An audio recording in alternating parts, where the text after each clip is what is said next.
Great. Usually takes a second, but we should be good to go. So people can live watch me texting Donald Muster.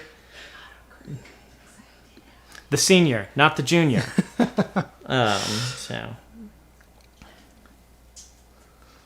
So go ahead and leave us a comment if you can see us.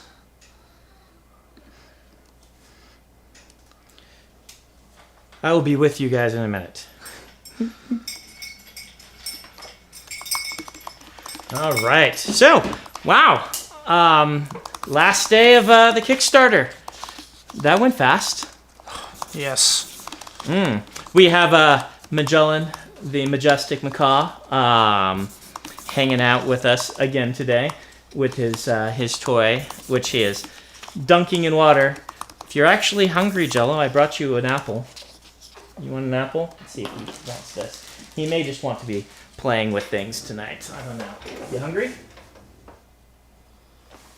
Which he will, of course, immediately dunk it, but that is what he likes to do. We make him use water bottles in his cage because he dunks enough things in a water cup that it is not exactly the most sanitary way to provide fresh water. So when he gets to come over here and gets to play with the water dish again, he enjoys it. So I am tonight going to be signing Rhythm of War. These are UK tip-in pages still, I believe. Yep. So these will be heading off to the UK and Ireland. I don't know if any will make their way to Australia or to continental Europe or not, but it's possible. These are for Gallants because I was going to do a nice tour over in the region, and that is just not happening. So I will instead send these over, and you'll be able to pick them up for the new book. Fun news, I saw the cover art for the first time today for the US cover. It has been finished and sent in by Michael. It is gorgeous. We will let Tor decide when to reveal that. So that's going to be up to them. I would expect it to not take too much longer. They probably want to put the title lettering and things on it first. So you should be seeing that cover before too much longer. And tonight we're going to be signing this stuff. We're going to be chatting with our special guest, who the t-shirt is a bit of a giveaway. We have Dan stopping by to Dan Wells, my writer friend. And he's finishing up a role-playing session, I think. Yep. At least that's my understanding. Yeah. He is a part-time professional GM that people can hire for their games, and he runs Zoom gaming sessions. So I'm sure he will be excited to tell us how it went. And we're just going to hang out for a couple of hours, and I'm going to sign stuff. Jello's going to chew on things. And Adam's going to ask me questions, and Dan and I will just chat about random stuff. But we did, right before we started, the Kickstarter hit 6.5, and so the coasters are unlocked. Isaac should be posting up the graphic to say that. Yeah, we had like celebratory stuff our first day, but we don't have anything for me to launch off this time. No, that, and the bird here, he may not like it. That's true. He would definitely not like that. But yeah, thanks guys. We got the coasters. If you didn't see those, they're posted on the Kickstarter update page. You can go see. We revealed those last week. And yeah, it's all coming together. We have less than 24 hours at this point. Yeah, 22, nope, 21. 21 hours. Yep. And hopefully we'll get that last 0.5 in order to get the audio done by Michael and Kate. We are going to count all the money that people do as add-ons from BackerKit toward that total. So even if we don't hit it by tomorrow, I think there's a pretty good chance that after the BackerKit runs, we'll hit it. But we'll see how that goes. Yeah, that's the one I'm excited for. I will listen to anything those two narrate. So, should we start with a question until Dan gets here? Throw a question my way. This first one is from Natalie. Okay.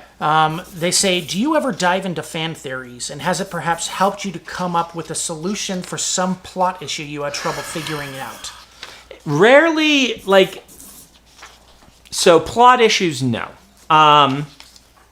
Because if I'm having trouble with a plot issue, that's usually during the outlining stage, and it happens well before fans are seeing things and can theorize on things, right? But once in a while in writing group, I'll be doing something and they'll start theorizing, and I'll be like, oh, that's a way better idea than what I had. And that helps a ton. Writing group can do that. I mean, the danger with writing group is sometimes they can take over the book, but as an outliner, as I am, that never happens to me. And so if they are theorizing about something, really what it helps me is when people are theorizing along certain directions, it tells me what they're interested in, what they're thinking about, what they're expecting. And as a storyteller, one of my big goals is always to be in control of reader expectations, at least on the large scale, so that I know how people are going to respond to what I'm writing. And I am creating and shaping that experience for people. And fan theories are really great for helping me understand where I need to put emphasis, what I've explained, what details are foreshadowed well enough. I'm of the philosophy that most major things that happen in a series, like the ones I write, should be foreshadowed well enough that people are figuring out what's happening. And this doesn't alarm me when people figure out early what's going to happen, because this entire series is about the journey. And I feel like if my signposts are correct, people are going to have a general instinct. That said, I always do like to add a few zingers that people aren't anticipating at all. I like those when either they're the sort of zinger that surprises the cast. Some things happen in life that nobody is anticipating, and then the fun is how people respond, rather than the actual surprise itself. Or the sort of surprising yet inevitable, the things that you aren't expecting until it happens and then realize you should have expected it. So I do like to throw those out now and then. Like, you know, the little twist that happens with Adolin at the end of Words of Radiance is not something that I think people could have guessed, but it made sense with his character. And so people were shocked but not surprised, if that makes sense. And those sorts of twists I really like to do. But fan theories, I do read them when they pop up on Reddit, mostly because people are asking me about them, and I find them very interesting, but they're more relevant in a market research sort of way than they are in a figure out how to fix this problem sort of way. We have several people talking about a Stormlight tabletop RPG game. Yes. Wondering if we've ever looked into that. Would we ever consider that? Yeah, we would consider it. Since we've done one with Mistborn, it is certainly something we would consider. But Stormlight would be the thing we would do. But the Mistborn game is still having active support, and we enjoy our partnership there with Crafty. And so there hasn't been a lot of real nitty-gritty detail discussion of doing a tabletop RPG. I expect it will happen someday. How about that? But we don't have any immediate plans. John asks, and you can say whether this is true or not. They say, I've wanted to know for a while, how do you manage to place key aspects of your religion into your stories without making them obvious to the readers? I notice aspects of your faith being key themes in your stories, but never realized it until I found out more about you. So this one, I don't set about to include things from my religion specifically. It's more that who I am influences what I find interesting, and my upbringing really influences my worldview and things like that. So I do a couple of things. One is to make sure that I'm focused on what the characters want and need, and who they are. And oftentimes there is something about every character I can draw upon some of my life experience to add extra authenticity to them. And you'll see moments interacting with religion, because I interact a lot with religion, that will be there. But of course, you'll find those pretty evenly split across both religious and non-religious characters. And that's because I think about this quite a bit. And so I do think that most of the things you'll notice about my faith that pop out in kind of the world building and things like that are less intentional and more, this is just the mythology that I'm drawing upon. My personal lore and mythology is intertwined with the lore and mythology of the religion that I practice, and this is just very naturally going to appear. But I don't sit down and say, I'm going to include this aspect. Once in a while, I run across something where I'm like, that's a really cool idea. And sometimes it's from religious study and things like that, and those make it in. But I'm not like C.S. Lewis or Philip Pullman in that I don't go into the stories with a specific religious or non-religious agenda to get across through the stories. I go into the stories wanting to tell a really great story and draw upon my life experience where it feels appropriate. Excellent. Brandon asks a question here. It's a little lengthy, Okay. but he says the book club that he's in started reading Skyward, and all the girls are very impressed with how well you wrote Spensa as a woman. And they said that they found a statement that you talked to several women to get better at writing women. It also said that you wrote stories pre-Elantris that you say weren't as good. Yes. Could you expand on how you grew into writing women so well and give us examples on how they were in those stories? Or let us read some of them so we can talk about how far you've come. Yeah, you can read, like, we'll eventually release White Sand Prime, which is the really terrible first version. Not the version you can read that you can get from us now. That you'll see this. And one of the things, and I often bring this out, so I apologize if I'm repeating myself. One of the big changes I made in writing in general was when I started viewing people as characters rather than roles. And this was a difficult shift for me to make and took time because I look at story very structurally because this is how I view, building a story. But because of that, a lot of the characters then, a lot of people asked last week if we could stuff something in that bell to keep it from ringing. And I think that might be a good idea. If you think tape would work? Yeah, I think tape would work great. Because we love having Jello on the stream, but having a bell, we may even want to tape up the other parts of the So probably what's going to work best. Yeah, that should work. So we just I'll do it. He'll probably try to. Let me know if you need some more. And that also saves me from being on camera, which I appreciate. Yes, yes. Adam likes to remain mysterious. Hi. What do you? What? I'm not taking it away from you. I'm just taping the bell. Look, there you go. Bell is now taped, and we are going to tape this. You'll enjoy biting this. I promise. You're gonna tape this up. No, you can't have my buttons. Listen, you can't have my buttons. And let me know if that's better. Emily mentioned last week that some people had pointed that out. And as a person who owns a parrot, bells and clinks and flaps and things just don't even register for me. Well, I mean, I don't even own a bird, but with the amount of time I've spent around here, I just completely zone it out. But I can imagine that would get really annoying listening online. So anyway, I was writing to roll because I viewed story very structurally. And a big change happened when I started to ask myself, how does each character see themselves as the protagonist of their own story?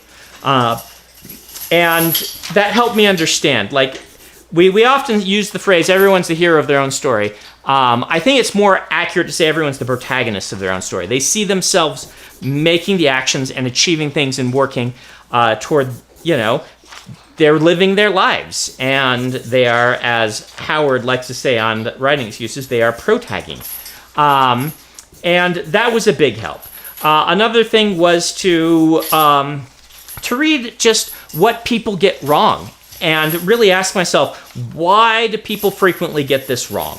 What is it about the way that I write that I was making these same mistakes? Rather than just making a list of don't do this, really kind of digging in. And that helps with writing any sort of character. Going and finding out, when someone religious is depicted on screen, like a Catholic, going and reading how people who are Catholic feel that stories frequently get them wrong, and asking, why is that, and things like that. It's really helpful.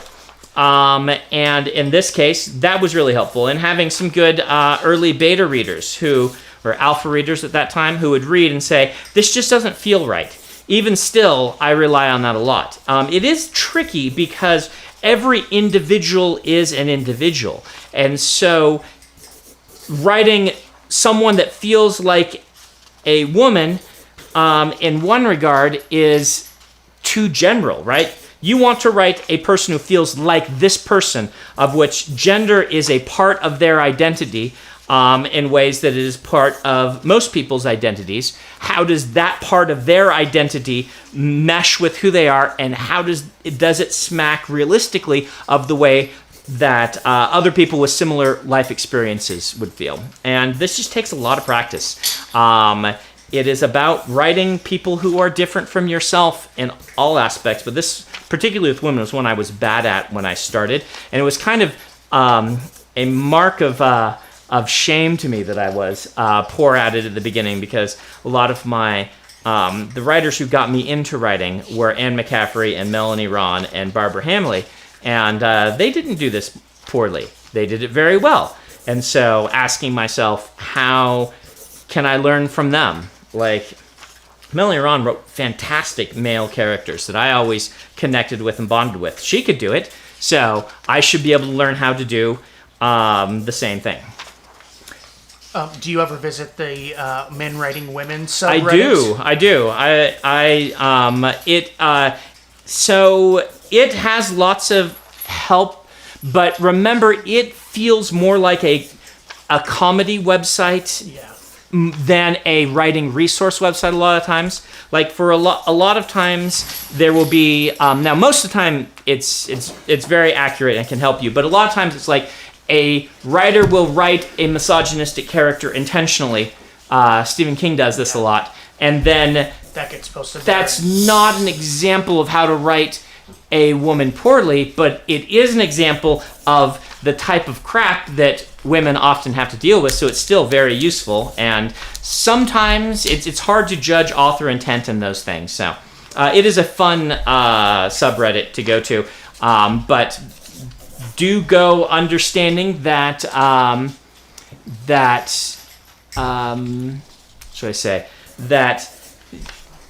think most people are there to laugh and commiserate. And you should let people have their space to commiserate rather than trying too hard to defend, if that makes sense. Sometimes part of the point of having web forums is for people to just have a place to vent, just like our friends vent to us. And so I think you need to understand that. Anyway, we have our special guest star. You're wearing my swag. I'm glad I wore your swag. I knew you would. You knew I would. Which is why I put this on. Yeah. Yeah, this is an old Stormlight shirt. Yeah, I don't think you sell these anymore. This has got to be older, because you did shirts long before I did shirts. Mm-hmm. The difference is people buy your shirts. Everyone loved your shirts. Yeah, just not enough to spend money on. I do have to say, it is a weird shirt to wear. Like, in the early days, I would wear it out and would not be prepared for how people would stare at me. And, even still, I get blindsided by they're like, looking. I'm like, oh, right, I'm wearing the serial killer t-shirt. It is the oddest shirt. And I own a shirt that my wife bought me that is based off of the Shia Surprise actual Cannibal Shia LaBeouf swag. Mm-hmm. And this is weirder than that. Yes. Mm-hmm. I did a one run of those shirts where the white letters glow in the dark. Ah. And then so a friend of mine one day was out jogging, and he's like, everyone is looking at me weird because my shirt says I'm not a serial killer. And then it got dark, and he jogged home with a shirt that glowed in bright letters, I am a serial killer. And it was great. I gave one of the glow-in-the-dark ones to a bookseller in Salt Lake, the guy that used to run Weller's downtown. Mm-hmm. And he was so excited that in the background of one of my signings, I heard him go up to one of my friends and say, do you want to see my shirt? Come into the closet. Is that John? Yes. Nah, I missed Took John. someone in the closet, closed the door, his shirt glows brightly, I am a serial killer, and Yep. Talk about thankfully... an ironic ending if that was a serial killer. Yeah, I know. I mean, that's like the most obvious tactic. I'm a serial killer, come into the closet and I'll prove it. It's not necessarily a shirt-related sentence, but luckily this time it was. Thanks for stopping by, Dan. Thank you for inviting me. I were- am delighted to be here. Role playing. Were you doing professional GM stuff? Yes, in addition to authoring, I'm a professional GM. And the game I just finished is a game that I run with 4 12-year-olds and a 9-year-old, including Robert Jackson Bennett's son and Jason Denzel's son. And yeah, someone else's. No, that's those two. And That's my it. son. And your son. That's it. Yeah, there were And then 3. 2 other kids Yeah, that the their parents artist- are awesome but not famous. Yes. Yeah, I was talking to Jason on the phone, and he talked about this, and I'm like, he's doing it for kids? Yeah. So he will be starting one with my son here, probably next Yes, week, right? next week, Yes. a week from today, actually, I'm running a game for your oldest and 4 cousins. 4 of his cousins. 4 Yep. cousins. They are just super excited. I am excited too. Joel has read the entire player's handbook by now, because I bought him a copy. And it's... When you first contacted me and said that you wanted me to run a game for him, I started kind of doing my initial prep of like which module should I run them through and all this stuff. And then your next message was like, they've already planned out all their characters and their storyline, and so yeah, it's all going to be homebrew. And You know, we're gonna I think you make could, it work. actually, I was going to tell you, you could, I mean, the things that they want are not exactly genre redefining, right? That's true. Like Joel's cousin, she's like, can I be an elf princess? I'm like, yes, you can be an elf princess. Yeah. Of course you can be an elf princess. But there has to be a problem while you're out adventuring. She's like, can I be an elf princess whose parents got kidnapped by bad guys and I have to go save them? And I'm like, you can absolutely be an elf princess. I mean, most of us got into role-playing so that we could be an elf princess. Yeah. And that all works. No, but the module I was going to run them through doesn't leave a lot of time for I need to reclaim my throne in the elf kingdom. Yes. And so it's going to be more fun anyway to run them through a brand new thing. They're really excited. Joel, all he wanted is, he's like, can you be dragons? I'm like, well, they have these dragon-born creatures that are like, you know, humanoid dragons. He's like, all right, I'm sold. And I'm like, all right, what's your character's motivation? He's like, I'm a dragon. I want gold. That's going to I'm like, be great. all right, Just that's very sleep on simple. a bed He's of it like, at night.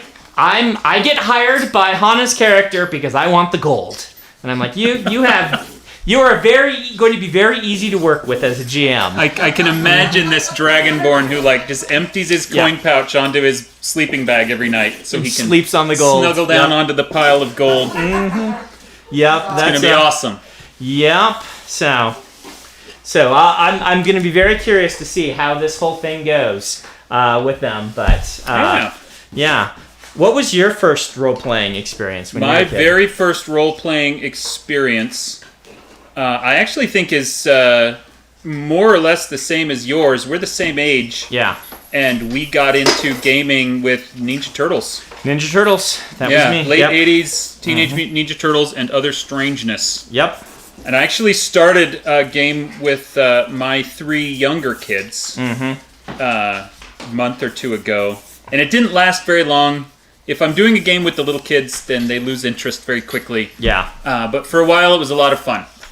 One of my kids was a mutant cat. This old role-playing game, it lets you build, mutate any animal you want. So you're not automatically a turtle. You're everything. And you're not automatically a ninja either. Yeah. You can be one. He was just somebody's house cat who got mutated into this giant, 8-foot cat monster named Mr. Snuggles. And he didn't have any powers, he didn't have any special training, he was just incredibly strong and picked up a shotgun somewhere. Yeah. And so we'd go around and they'd get into trouble and the other 2 characters would try to deal with it, and then this enormous 8-foot house cat would say, I'm Mr. Snuggles, and start a fight, and it was great. I love playing with kids because they are awesome. They say the darndest things. From what I hear. They do. Yeah, yours will start talking eventually. Eventually, yeah. Then you'll have. He's already captivating. I can only imagine what words will do. I had a friend who just had it. I was like 12 or 13. Had TMNT and Other Strangeness. And those watching, this was before the television show adaptation of TMNT. At least the one I played was before, because when the television show got an adaptation, I had already read the comics and played the RPG. Yeah. And so I was enough to be a super excited fan. It was my first experience of, I was a fan long before. Before it was cool. And maybe my memory is off because, this is 30 years ago, so it's totally possible that I've reconstructed my brain. But as I remember, my friend had this thing. I bought the Eastman and Laird comics because I went over, rolled up an armadillo, and was like, I have an armadillo character. I have to read this. Read all the comics. We had no idea what we were doing, so we basically just rolled characters over and over again. Yeah, I mean, that was the primary fun of role-playing. But better experience than you know Micah, my friend Micah. I think this is his story. They bought a D&D book, and when they were young, like AD&D, which is just almost impenetrably hard to understand with Thaco and things like that. And so the GM's you just offended at least 15% of the watching audience. Man. You're right, but they're offended anyway.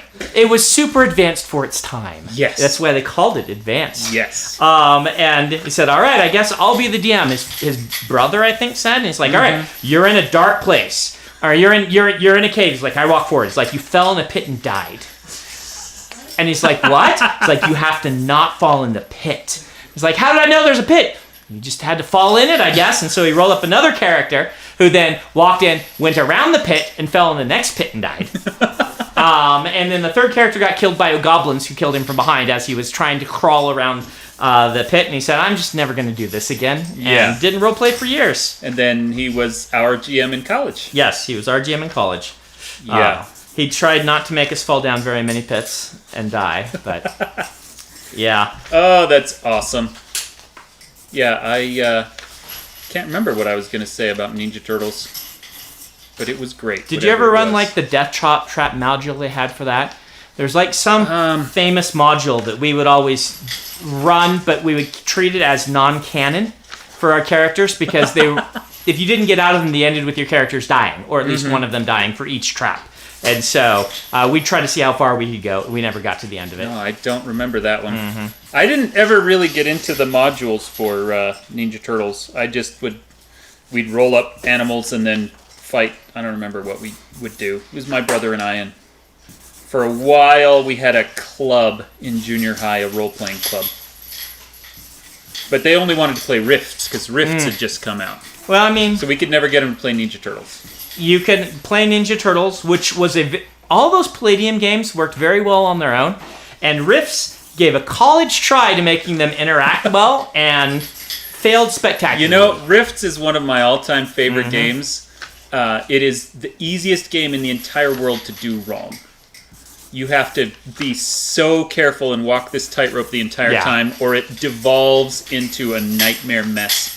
For those who don't know, this was an attempt to basically bring all these separate, disparate games with similar rule sets together to make it so you could play characters from TMNT with their Heroes Unlimited characters, which is basically their DC superheroes type thing and stuff like that. And it had its own really compelling kind of storyline, science fiction premise, but in practice it was just anything is possible. And this is going to be a nightmare to keep the reins on. Yeah. But they did an admirable job. Whenever we played just Rifts, it was great. Whenever we tried to bring a character from another thing in, it usually ended up not working very well. I remember when we were all in college, Brandon and I were on a small press science fiction magazine run by BYU. And we got the whole staff to do like this enormous 9 or 10 person game of Rifts. And Peter I remember that, played a horse. Was that Riffs that he was playing the horse in? He was, yes. We were. I thought that was Star Wars. Anything is allowed. In Star Wars, he was a character who could talk to plants. That's right. I get those mixed up in my head. When we played Rifts, I said, "What do you want to be?" And he's like, "What are the options?" And I said, "Anything's possible." And he thought for a minute, and then he said, "I want to be a horse." And I'm like, "Do you want to be like a flying horse or a psychic horse or?" And nope, a horse. So he was a horse. He was a horse, and we'd get into combat and say, "Okay, what are you going to do?" "I'm going to fight the bad guy." "What are you going to do?" "I'm going to sneak around behind." "What are you going to do?" "Is there any grass I could eat?" And he would go eat grass. And it was wonderful.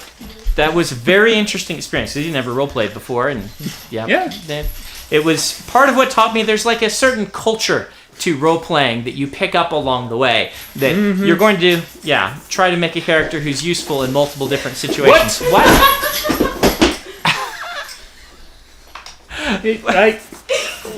What? I didn't know about this. I can only use my eyes to express what's going on. Oh no, we've been crashed. I've been threatening to crash for a little while, and this is the best opportunity This is Ben.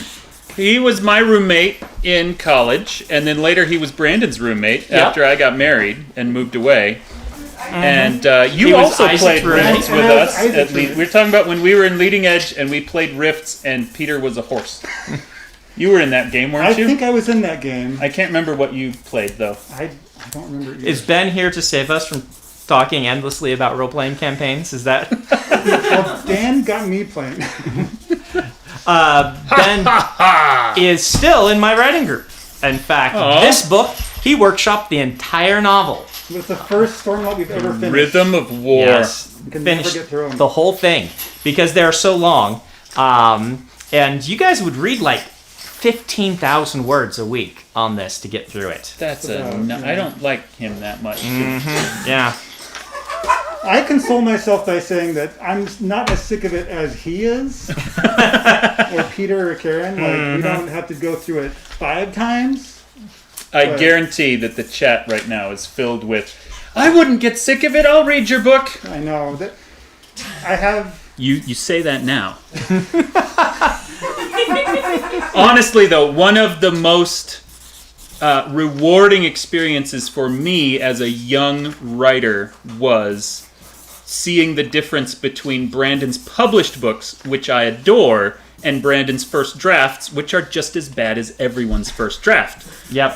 It's very heartening when you're trying to figure out how to do this and you go, "Oh, even the people whose work I like, their first draft sucks." Because everyone's first draft sucks. That's just how it works. You'll be able to see that on the novella that I'm doing for the Kickstarter because they unlocked a thing where I'm going to send them all the drafts with track changes comparing different drafts so they can read the terrible first draft and see all the things I changed, and I'll add a little bit of commentary on why I changed what I did. My favorite comment was someone emailed back saying, "Did you mean to send me an unedited copy? Here are all the errors I found in it." This was the thing I sent out today. And if you're looking to read Dawnshard, go sign up for Brandon's newsletter and you can see the prologue. Yep, the prologue to Dawnshard, the novella. Yes, it will be full of typos because Peter hasn't even seen it yet. Peter's been too busy doing other things. Well, we've seen it, but he probably hasn't. Yeah, it's true. He hasn't Yeah. edited it. He's seen it because he read it in writing group last week. But yeah, hi Ben. So did you see me show up on the stream and then drove over here? Is that how this worked? Not quite. Okay. Danielle watched last week's all the way to the end. I'll watch occasionally.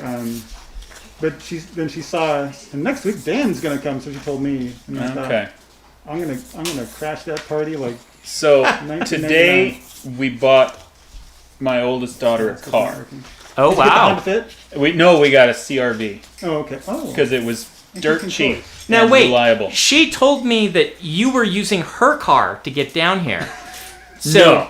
She has been driving my car for months. Which she calls her car. And then just this last week, because my daughter works here for Dragonsteel, rolling posters, or I don't know what she does. None of us do. She's been driving my car, and then she's just decided that she's going to work for a semester instead of going back to college, which means there's 5 more months of her coming here every day. and I don't want her doing that in my car. So she got a cheap, crappy Honda she gets to drive every day. Anyway, the point of the story is that the lady that made the loan for us at the credit union, with a mask on so I couldn't see her face, was a dead ringer for Danielle. And the whole really? Hour I was there, that's my wife, by the way. It was freaky.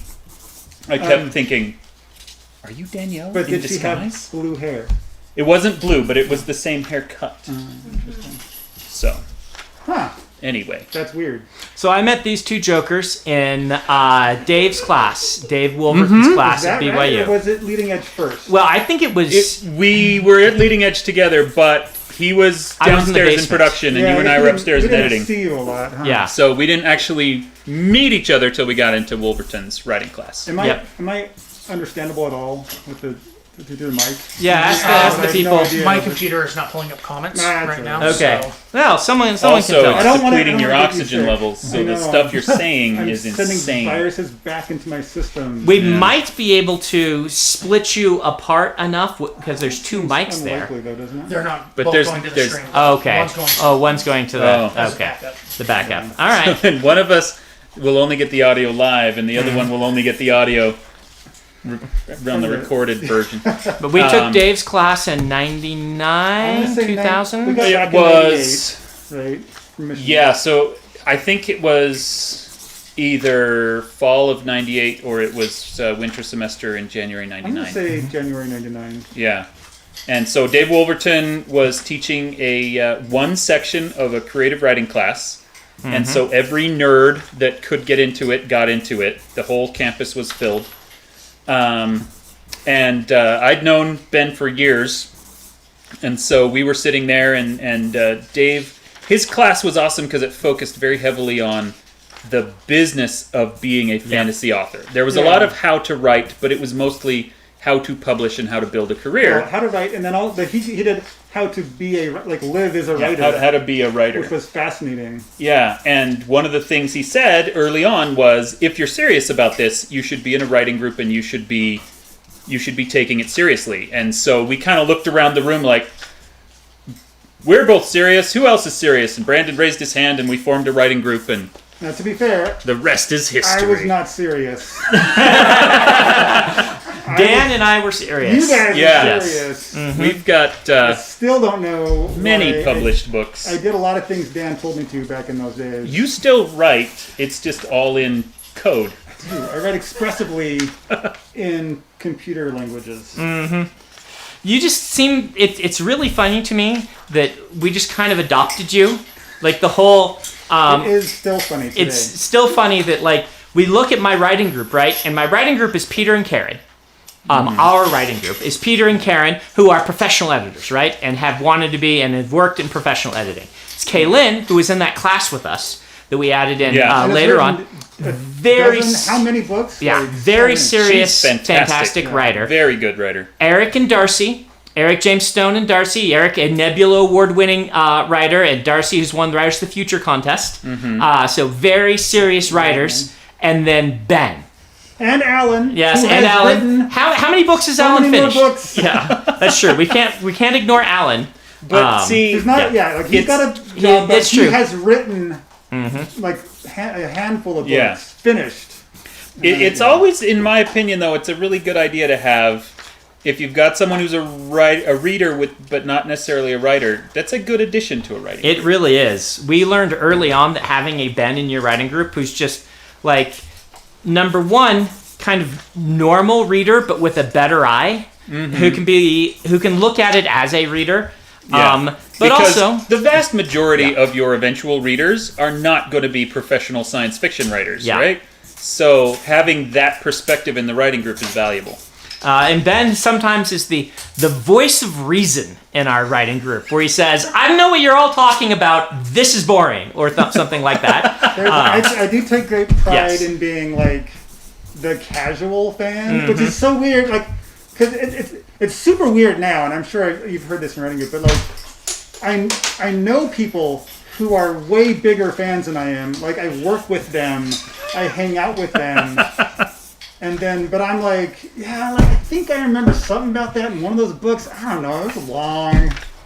See, no matter how much pride you take in being a casual fan, it has not approached the level at which my daughter takes pride in being a casual fan. Because she has Brandon's phone number in her phone. It's true. She comes here every day, works here. She's never read one of Brandon's books. You're not even a fan. Ever. man. And she purposefully doesn't read them so that she can tell people she hasn't. Because she loves to see the look Being of able to shock say to on their people, face. she could read the new Stormlight book right now if she wanted, but she just chooses not to. There were people in the chat who were just dying because of that. I'm pretty sure she's been yelled at Yeah. in college Oh, for pulling this out. But it's been great. So it's fun. I forgot to tell you, I read Skyward last week. Oh, what? You broke your streak? I know, they told me I couldn't join the club. You are It's no at daughter 9 of mine. Tear my clothes. I'm so sorry. I'm wearing your shirt. She has impressed a fair number of boys she likes by saying, "Hey, Dad, next time you're at Brandon's house, get me a signed, like a Mistborn or something." That's worked. Yeah. Now she can get them for herself. She can just come down to the stock room and pile them up. Yep. It's a pretty effective tactic. Yeah, except for the guy she's dating has them all already because he works here too. Yeah. So. What? Yeah. Yeah. You could get him some of my signed books. You could get him some of Ben's signed programs. Oh, yes. I'll sign Right into the comment section. I don't know where to go with that. Like almost all of my friends wanted to be in the books. That was one of the things. Like, where are you going to put me? Where do I be? And Ben was always like, no, don't put me in those books. Do not put me in those books. I do not want to be in those books. No, Ben. Maybe eventually. Maybe eventually. Eventually. One Everybody of my else is books- like in Bridge 4 and things like that. And Ben's like, no, don't want to be in it. Yeah, I don't want to be in there.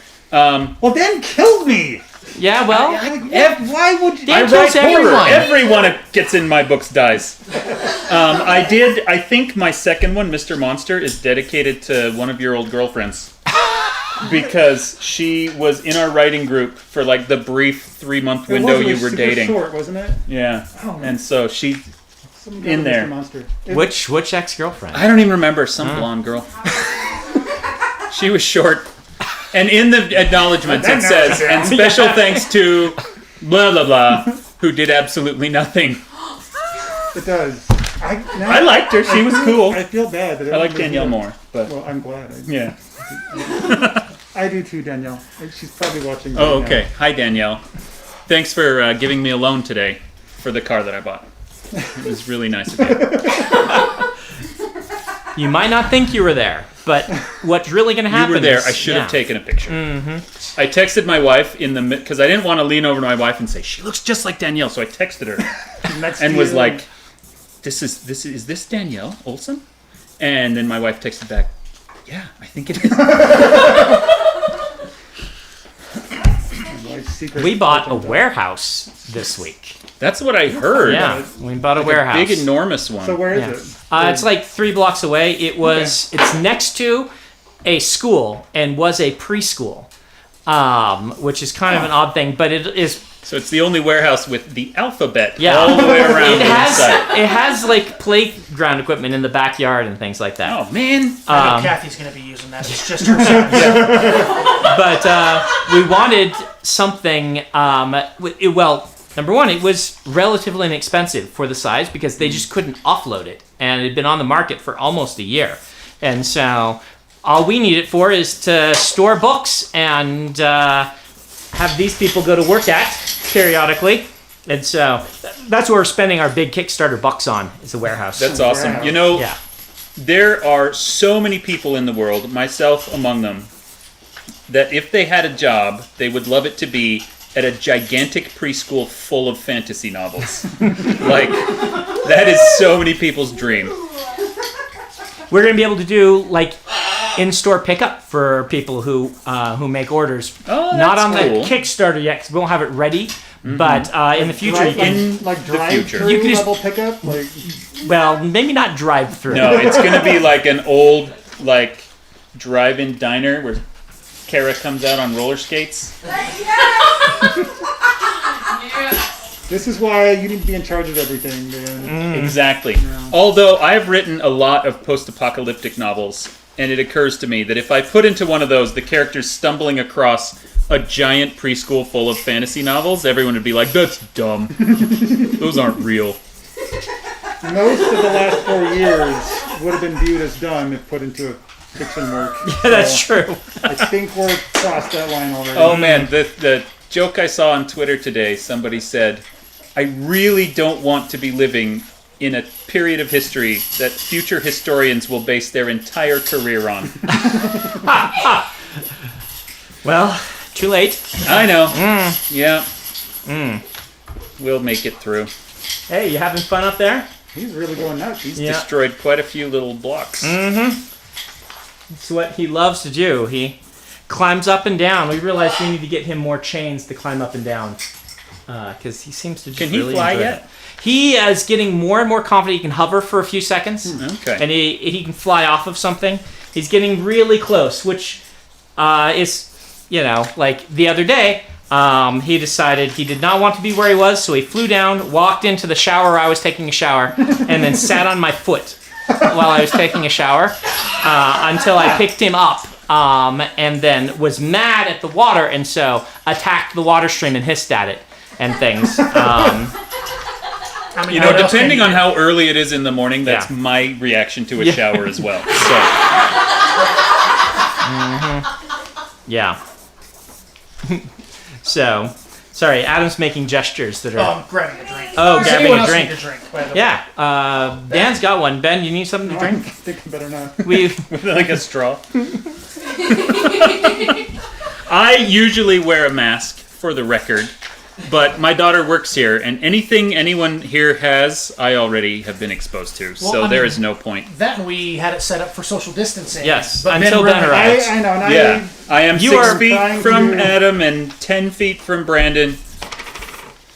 I would get you sick, but you also live with your brother. And I am more concerned about your brother than I am about you.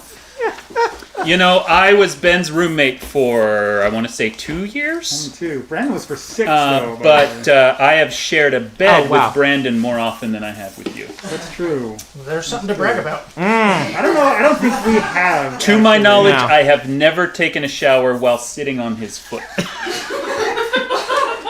Well, this stream has taken a weird turn. We knew it would. Oh, we're not even. This is nothing. Come on. So, at Dave's class, Wait. he told us we should go to conventions, right? mhm. This is the thing. Part of His being a best advice, professional right? author Yeah. was From the- get out, meet professionals, network with them, which is Yeah. still very good advice. Yes, and so we're like, well, where do we go? And he's like, oh, go to World Fantasy Convention. And so somehow Ben ended up here too, Well, because I lived with Dan. because you lived with Dan. And I did what he told me to. And we're like, well, Yeah. it'll be cheaper if Ben pays for part of it. Now, Well, I and you wanna- didn't live with me at the time because I was already married by the I first know. World Fantasy we went to. It was Corpus Christi Yep. in Texas. It was lovely, but And so Brandon and I went because we wanted to write, and Peter went because he wanted to be an editor, and Ben went because all his Because- friends were going. Yeah. if all your friends take an airplane to Corpus Christi. So I don't wanna put- you you and told the Peter story shared the before. bed, and Brandon and I shared a bed, and When you told the story before, you said, "Why did you?" Like, the thing you have to remember is, like, even in college, I had an IT job. Like, I was the rich one. That's true. Yeah. I you- had like this spare income. right. My friends are going to Corpus Christi. Okay. And like, and it was awesome. it was It was fun. great. It was I amazing. never asked why I he went got with to- us because it was a blast. I got to meet Stephen Donaldson. I was he was one of my big gateway people. To he fantasy. was your Brandon Sanderson. He was. But like I loved his stuff deeply through my teenage years, and so like that was the highlight of the trip for me. It was amazing. I just remember back then scrimping to manage to make that money. And the tickets to get in are like $150 to go to World Fantasy. They aren't cheap. And, having to be like, all right, how long am I eating ramen and things like this and whatnot. But it was great. We met a lot of people. We had some really good steaks. Just at like a diner. Remember, I don't remember anyone we met at that first World Fantasy. All Stephen I remember was there was some super crappy like kung fu movie on late night cable, and we all watched it in the hotel room. It was Ninja 3: The Awakening. Yeah. That's the one. Wait, Yep. Dan, we met Gene Wolfe, didn't we? Yeah. See, I know all of these people now, and I can't remember when I met them Like, first. meeting Stephen Like, that Donaldson was- is kind of burned into my brain because Ben and I were walking in, See, and and I'd he never was read wearing him, an authorial which is the jacket, thing. right? Like one of these, like the ones that I now try to get that have the things on the on the elbows, and we're like, it's him, and we walked up Just and met him. completely. I was that's funny. I remember you freaking out about Gene Wolfe, and you don't. I totally believe that I would have. Absolutely. That's funny. I remember when we went to Montreal, which was a World Fantasy the following year or the year after. That's when I met Fred Saberhagen, and he was my childhood idol. Why I became an author was Fred I might be getting Saberhagen. those confused. Was Saberhagen at the first one? That's who I thought, because it was the Berserker guy. Who's Saberhagen? Not Was Gene he Corpus Christi? Wolfe. Okay, so in my fuzzy memory, you were freaking out about the Berserker guy. Okay. That might have been, I swear that one was Montreal. Montreal was the big one for us. Yeah. Because that is where we met Moshe Feder, who became, he bought Brandon's first book and he bought my first book. Yeah, Dan introduced me to Moshe, and then he bought my book, and then I introduced Dan to Moshe after Moshe had forgotten, and bought Dan's book. I submitted an early novel to him, and he's like, this isn't good. Which is fine, because, that's his job, is to tell you that you're not good enough to be published yet. And then, like, 4 or 5 years later is when he finally bought I'm Not a Serial Killer. Yeah. It wasn't that the Chaos Magic book, was it? No, it was Blacker Darkness. Oh, was it? Yeah. Right. But the first Which, draft, to be fair, that draft was terrible. That was pretty I had to go back and fix it. The current draft is awesome, and you should all go read it. It is. It is really good. I really like it. It's the closest you'll find to Pratchett. Now that well, you can't thank read you. any more Pratchett. Now I'm going to blush. That's high praise. By the way, A Night of Blacker Darkness, my Pratchett-esque historical horror vampire comedy. It has, I have, with my sister, adapted it for stage, and we've done a few productions, and it is available. If you are a theater producer, you can do my play, and it's awesome. It's better as a play than it was as a book. I actually agree. I do too. We saw it. It was really fun to watch. Yeah. It was very funny thing happened On the way to the forum. Yeah, Yeah. it's super slapstick. Yep. As a play, it's because that comes across in the book and it's funny, but then when you But watch it, someone it do it, relies on the timing yeah, in order to really make screwball comedy work. It relies on pacing. Yeah. Line by line, the pacing has to be I exact. understood and the physicality, right? is Yeah. part of it. you two better when you forced me to watch Brain Donors, which I had never seen before. And Ben talked about incessantly, and finally See, and he's watched so it. funny. Ben is also the one who forced me to watch Brain Donors. Yes. It's So- so funny. It is also a lesson, like it's a manual from the '90s on slapstick. It's like a course you could study on. Man, how I to haven't do this I haven't thing. seen that since we watched it with Brandon. I need to go back and watch Brain that's Donors really again funny. sometime. When our theater's done, we can watch it. Yeah, there we go. Put it on. That'll be the Maybe. inaugural, Yeah, the christening someday. film. Brain Donors. Okay, Lord of the Rings first, then Brady. Now, Emily wants to watch What's Up, Doc. That's her favorite. Oh man! What's Up, Doc? Go to that. Along with Funny Thing Happened on the Way to the Forum, Yeah. was the primary stylistic touchstone Right. for Blacker Darkness. Yeah. That is the classic of modern screwball comedy, even though it's from the 70s. Is it? Have there been, I don't know if there's been any really major screwball comedies lately. I mean, not since Brain Donors. I don't know. Did Brain Donors actually do well? Because I seem to remember reading about Brain Donors. Oh, do you mean like well done or Yeah. successful? Yes. Because it tanked. Yeah. There was no room for There's it. not really a market and for that, which is why yours works really well as a play, because there is a market for that in place. Yeah. Someday. We will get Someday. it produced at a bigger place than our local university. It's not- Several high schools have done it, though, which is fun. They send me like their program or their cast photo. It's really cool to see. It'd be really fun. Yeah. So do you guys, if they could have questions for Ben in the writing group? I actually saw Yeah. before Dan got here a question that was for Dan that is actually for me. Okay. Okay. Because Dan never lived with Brandon. No, I never actually lived with Brandon. We have shared many hotel beds together, but no, I was never his roommate. So what was the question? And feel free to answer. I'm gonna have to not You're going to paraphrase it? paraphrase. Yeah. Thank you. I can't, my brain. I have chalkboard brain with the camera in front of me. It was because some of your quirks are well known. Your night schedule, your taste for sodium, Salty foods? Yes.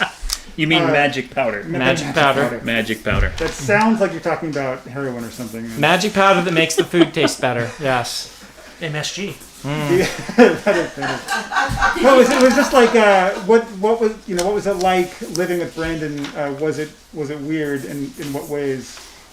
And because I did want to say like Brandon is kind of a weird roommate. Like he does keep a very odd schedule. An odd schedule.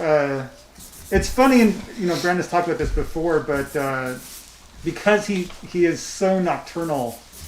And a little like insomnia for a long time, right? Yeah. It was, especially when we were living together. He would wake up at 7 or 8 or 9, but also and then sometimes sleep till noon. It was like a lot of people are kind of consistent, but Brandon would have those times where the insomnia would hit him, and he just. I would just get off for a while and Yeah. then would keep on that schedule that I got back onto. Yeah. And Brandon was very good. So we were all in college and post-college, and we were all single. He would try to make sure he kept like 5 to 10 p.m. free and awake To hang out. to socialize. But beyond that, like it was very hit and miss. Like, is Brandon available? Is Brandon, awake at any time of the day? Yeah. You never really knew. And it made church really funny too. I think you probably talked about that too. Like A lot of times I'd just stay up for church and then go to bed afterward. Because Yeah. church would be like at 9 a.m., right? So it's just like, well, I'll go home and go to bed after. And it was weird at the time, like going to church, and like Brandon was a zombie basically. But now that we've all had little kids, we've all been to church as zombies, and it's totally normal for me now. So I don't know what the. Ben was kind of like the roommate straight man, right? He was the one that put up with all of our crap, and I say that he was lovingly putting up with it. He played the role. Yeah, but and you guys were funny. Yes, like, you really were. But you're like the one who had a real job, right? Yeah. They're responsible. Yeah. Because Earl had a real Earl job. had a real job. Earl had a real job. Once we moved, Earl did have a real job. Yeah. But before Earl, it was a. But Earl is far more eccentric, Yes. I think, Yeah. than you are. Well, that's funny you say that because he's the guy who's the programmer, the casual nerd, but also the big sports guy. Yeah. Like, he does all the sports stats. Yeah. and like He a was- genuine Renaissance man, right? He's like masterful concert pianist and this concert and pianist, that. He sings. He's really tall, and he gets a lot of attention from the ladies. I don't know, eccentric, kind of, Yeah. but also like he did so many things so well. I suppose when I say he's more eccentric than you, I'm just trying to find a way to express why you always felt like the normal guy in the How house. boring I really am is what he's saying. Normal is the word I used. See, Ben got me sad. into Fallout, so you do have your nerdy things. No, I had yeah. never played Fallout till you loaned me Fallout 1 and 2 on disc and had me play them. Yeah, no, fantastic. And Micah got us into World of Warcraft, so it wasn't even me. Not me. I did not do You the World of play- Warcraft. Wait. I never even had an man. account. Dark Age of Camelot No. I tried for a little while. The Oh, one Earl the one we always used to play together was Diablo 2. Diablo 2. Oh, yeah. Yep. We We played did a a lot. ton of that. Like, yeah. And All it the was days, so Diablo 2. frustrating because I got married like 5 or 6 years before any of you You did. punk. And so I would have my family and we would say, let's start a new Diablo 3 or Diablo 2. We're going to do hardcore. We're going to do all this stuff. We'd plan it all out. We'd play a night, and I'd be like, that's great, guys. I think I'll be able to play again, maybe 4 days. A week from and by the now, time I yeah. come back, you're all like level 75. We're done. We're starting And- our next character. Yeah. So I Yep. was never able to play the really long-term ones, but We did that with Warcraft too. We tried to play together for a little bit, and I was still single, and you had, But see, that one. Yeah. you have productive children who have jobs and things, and we have. you say that like it is a useful thing to have. Okay. I have teenagers. I don't have productive children. Oh, come Let's be on. clear about that distinction. We don't have teenagers yet, No. so You're close though. I I'm do close. have 2 extra drivers, and that is an amazingly useful thing if you don't have a staff of 12 people. yeah, it is. Yeah. How do the little people live, Dan? I don't know. People are confused. This has not been McSweeney, so maybe we want to do Oh, yeah. a better introduction. Oh my gosh! Oh yeah. my word. No. I think you're Ben, the This artist. is Ben know. Olson.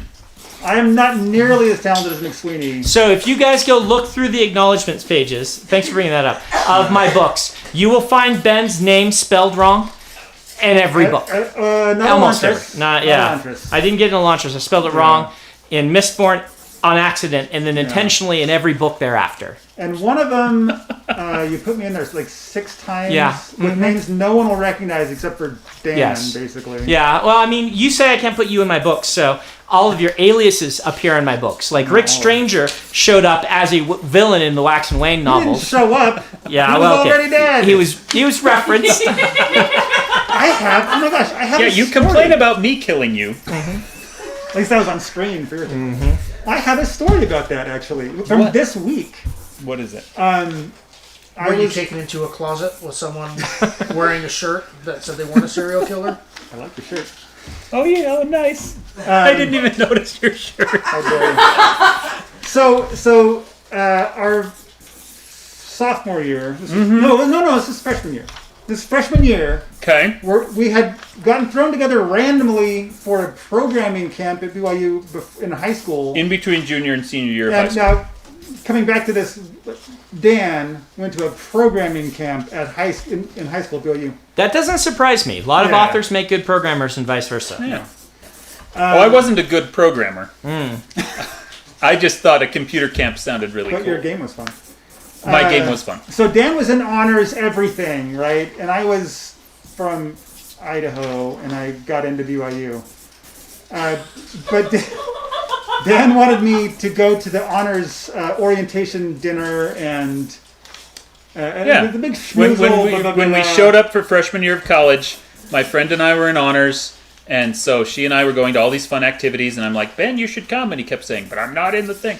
And so for the big luncheon, I said, here, just show up like 10 minutes late, and we'll just walk and in. I'll just get you a name tag off the table of someone who That didn't wasn't show the up. plan. The plan was we'll just walk in. Oh, Except okay. they were still checking name tags 10 minutes later. So Dan, the enterprising student that he is, swipes one off the table. I didn't know this. Yeah, he did. Yes. Like, he just took it and glanced at it and said, "Rick Stranger, that's perfect for you. That's a great name. Which like a is superhero." not even what the name tag It said. was Rick Stanger. Oh, okay. For all I know, Rick, we never met Rick Stanger. No, we never did. If you're a BYU student named Rick Stanger, you 95, hold a very Then, close yeah, if you're part a of our BYU hearts. student still, then it's been 20 years.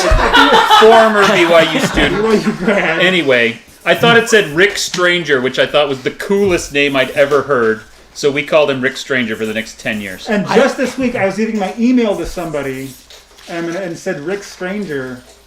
Or I'd spelled it out somewhere, and someone read it as, "Oh, Rick Stanger, who's that?"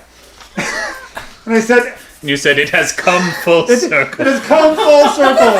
And that guy had no idea what he had just done. Rick Stranger, and then we were all Strangers Rangers. Stranger Dangers, yeah. You had other names for him, though. You So called many. him. Jim Yes. Jimothy and Why? Jimothy. and Benjamo.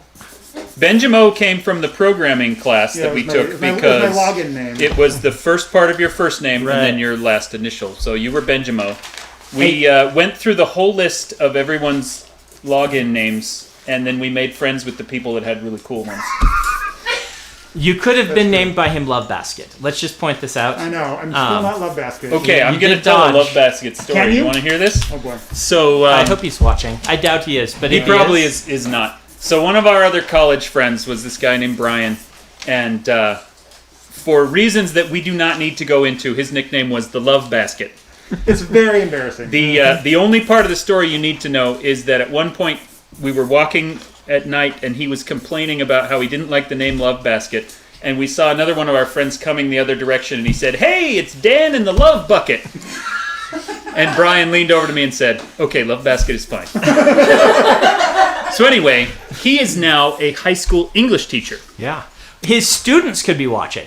His I doubt students he is, might be but watching. There's a chance. Let's not tell him who he is. His oldest daughter is like his two oldest actually are huge fans of mine, and so he had me come and talk to his class and do this whole school visit. And one of the things is he pulled me to the side and he's like, "By the way, thank you so much for making me one of the dead bodies in one of your books and not the character you were originally going to make me in one of your books, because in the third serial killer book, one of the victims that gets murdered, spoiler warning, is this creepy high school teacher that like pervs on the girls." And I'm like, "Oh, I've got a friend who's a high school teacher." And then I stopped myself and said, "No, that would be a terrible idea." And so to this day, he is very glad that I didn't name the pervy high school teacher after him. He's a very good non-pervy high school teacher. Now, a lot of high school students watching this who know that their teacher's name is Brian are like, "Is my teacher the Love Basket?" My favorite part of every school visit I do at his high school is to slip up and accidentally call him the Love Basket, and then watch everyone in the class go, "What? What did he call you?" One of the things I still do to this day, if I see him like walking around town or something, I have to yell at the top of my lungs, "Love Basket!" And then he turns around and says, "Why?" I love him so much. He is, by all accounts, a fantastic teacher. Yeah. He's a very good teacher. Anyway. This is probably a really interesting stream for like the 5 people that know all of us. Yeah. Maybe we should get a question. Maybe and we see what should. people are actually curious about, rather than Your viewership is way down tonight. I can leave. Everyone's like, "Why do these guys need to leave so Brandon can just be there and they've heard talk me about stuff we answer want the to hear?" same Is this questions. number 14 now? Yeah, Like, this is- they've heard the same questions over and over and over again. I'm sure they're enjoying the fact that they're getting something different this time. Well, I hope so. So this is a question that all 3 of you can participate in. Okay. But they're wondering, Dan, if you could say what kind of demon Brandon would be, and Brandon, what kind of demon would you be? Oh, like all the around, demons from and the then serial killer would books? John Cleaver be able to kill? Oh yeah, from Dan's Well, the answer, books. of course, is yes. Yeah. John Cleaver can kill anyone John always wins. and loses. He always wins, and it never works out. It never makes him happy when Can he I be wins. the evil demon who is sucking the writing ability from other authors? See, that's what it has to be, right? Because the demons in the serial killer books, they're all parasitic in some way on Yeah. human behavior. So, the supernatural explanation for your modus operandi would be, you are draining the Creativity, life or the creativity out of people. The original. If you thinking- read a Brandon book and you just can't stop turning the pages and you can't put it down, that's because you have been cursed by the book to drain as much of your energy as possible. through the books. Through There the you book. go. I thought he was Okay. draining other people of their creativity. No, Yeah. that's why he sends all the books out. And then you get it, and it's like that Buffy episode with like the puppet show, where everyone who watches the show, the puppets drain your energy from you. And that's why you're so tired the next morning at work, and they're like, "Why are you so mopey?" "Oh, well, I was up till 4 a.m. reading this Brandon Sanderson book." It's all part of his nefarious plan. It's not the 3 hours of sleep. It's the supernatural Yeah. life sucking. Okay. Oh, All right, what's yours, Dan? Do we? You're Dan and I supposed to should say decide. what We kind should of decide demon I what would be. Dan's is. They're all parasitic in some way, huh? Yeah, it's got to be. They always lack some piece of their Some humanity. piece They have of- to get it from people around them. What part of humanity is over-exaggerated in Dan? And or lacking entirely I have at 6 times? children.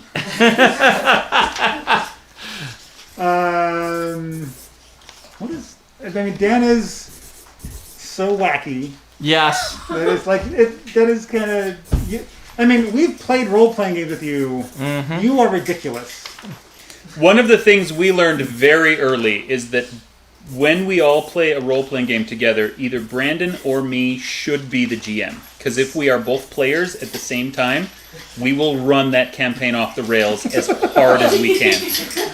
And our best campaigns have always been one of the two of us GMing. And because we kind of get that vibe of weirdness from each other, we can incorporate it and play off of it. The best role-playing game I ever did was the one where Dan was a player, and he was playing a half Big orc. house? Yeah, no, Little Grunt. Little Grunt. Yeah. Yeah. And picked up And the head I loved it. of some person we fought in the first campaign and decided that that was his god and he was going to be a worshiper of this head. He worshipped a And he corpse's head. carried the head and would talk to it and ask it questions and things. And So- he was a barbarian who didn't know society, so he'd ask the head what he's supposed to do. And then he would do what the... And then I would do whatever I thought the head said. Yeah. So, I wasn't a barbarian. Uh-huh. I was a chaos sorcerer Okay. with this big random table that you had come up with. That's right. And then We like in random a tables. very early Oh, yeah. adventure, you put us up against some big bad guy who had like a stone of madness or something, and if you touched it, you went insane. Excuse me. And you had So when my character touched it, you built a little random table right. of what kind of insanity will this character get. And one of the things on it was power association, which is Yeah. what I rolled. So I thought that this head was literally the source of my power, which is where the deity thing came from. And then later on, a month or two later, We brought the head to life, didn't we? yeah, I cast some huge spell, and I'm like, I need to make this as big as I can make it. So throw as many random effects on there so that I can amp up the power. And you had this insane table, like I love there were random tables. 4 or 5 levels deep of you roll this, and then depending on that, you get onto this other table and you roll there. And so he rolled the dice, and he kept, like, his eyes got bigger and bigger as he was rolling dice. And finally he's like, okay, you're not going to believe what you just rolled. It was mass reanimation. So the head, which at that point I was wearing as a helmet, and then my entire sack of heads from all of the other, like, 7 or 8 mini-bosses we had killed, all came to life. And so my god started speaking to me, and my sack full of heads were singing his praises and chanting. And he did not want to be there, as I recall. He was not on board with this whole thing. But it yeah. was great. Because he was the bad guy that we killed in the first scenario. He was not happy to still be there on top of my head. Anyway, we did get off topic a little bit, that didn't was we? because that I figured it out. Okay. You steal and suck psychoses and dysfunctionality out of people, Oh, and it doesn't affect and then you. pass them on to my children? You get to use those as tools as you see fit. It also explains why I have to be so boring, because you've removed all my dysfunctionality. Thank you very much. Well, I'm a really great guy to have around then. Not all your demons are evil. I'm just going to bleed off people's dysfunction. Not all the John Cleaver demons are horrible people. So That's true. I mean, you do pass it along eventually. That must be what happened. I've got to put it out somewhere. Yeah, that's why my brother has like 17 mental illnesses. Sorry, Rob. Yeah, he rolled on the table and got the roll again 4 times. Roll again twice. It's on every table, Yeah. right? Mm-hmm. Roll again twice. Yeah. Yeah. And the people making the table forgot to add, ignore this result. If you get it a second time. Yeah. So he just got the jackpot. So what would Ben be? I know, Nate. See, they got nothing now. Ben has got to be the most nefarious evil one who's yeah. perfected how to act like a normal human being that the rest of us just haven't done yet. Okay. And so he's got to be ancient and wily He's and the ancient king of the demons. yes, the best at imitating a human being. I shouldn't spoiler that, I guess. Huh? In your book. Oh yeah, there is a king of the demons eventually, Yeah. and a queen. He wasn't. I don't want to be that guy though. No, you don't want to be that guy. Yeah. But like, I don't know. You do live peripheral to an awful lot of professional authors. And other crazies. Yeah. Yes. Ben is the only one of us who had any fashion sense whatsoever. That is so funny you say that. We were living together, I really even wish still. Yeah. Audrey Flake Tiberius were watching this right now. Why's that? Because she's the one who dressed me Oh, in okay. college. Okay. I couldn't do that myself. I went to someone else and said, "Can you dress me?" And she said, "Oh yeah, I'll do that." So you were the only one See, but smart you enough had, yeah, to you had the recognize. social awareness of saying, "I don't want to look like a troll under a bridge. I'm going to go out and ask a girl what to wear." That is what happened, actually. Yeah. We just looked like bridge trolls. So, Maybe it's time for another question.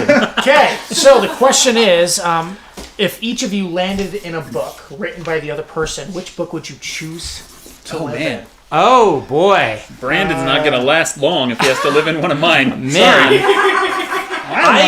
Night of Black or Darkness. It turns out well. The upper crust in blue screen do very, very well. Yes. So Do you get to choose your place though? If you're just going to get a that's random person, See, I even suppose if you could die by you being were hit poor by an in, eyeball. in blue screen, though, you could you'd still have really good internet service. that's true.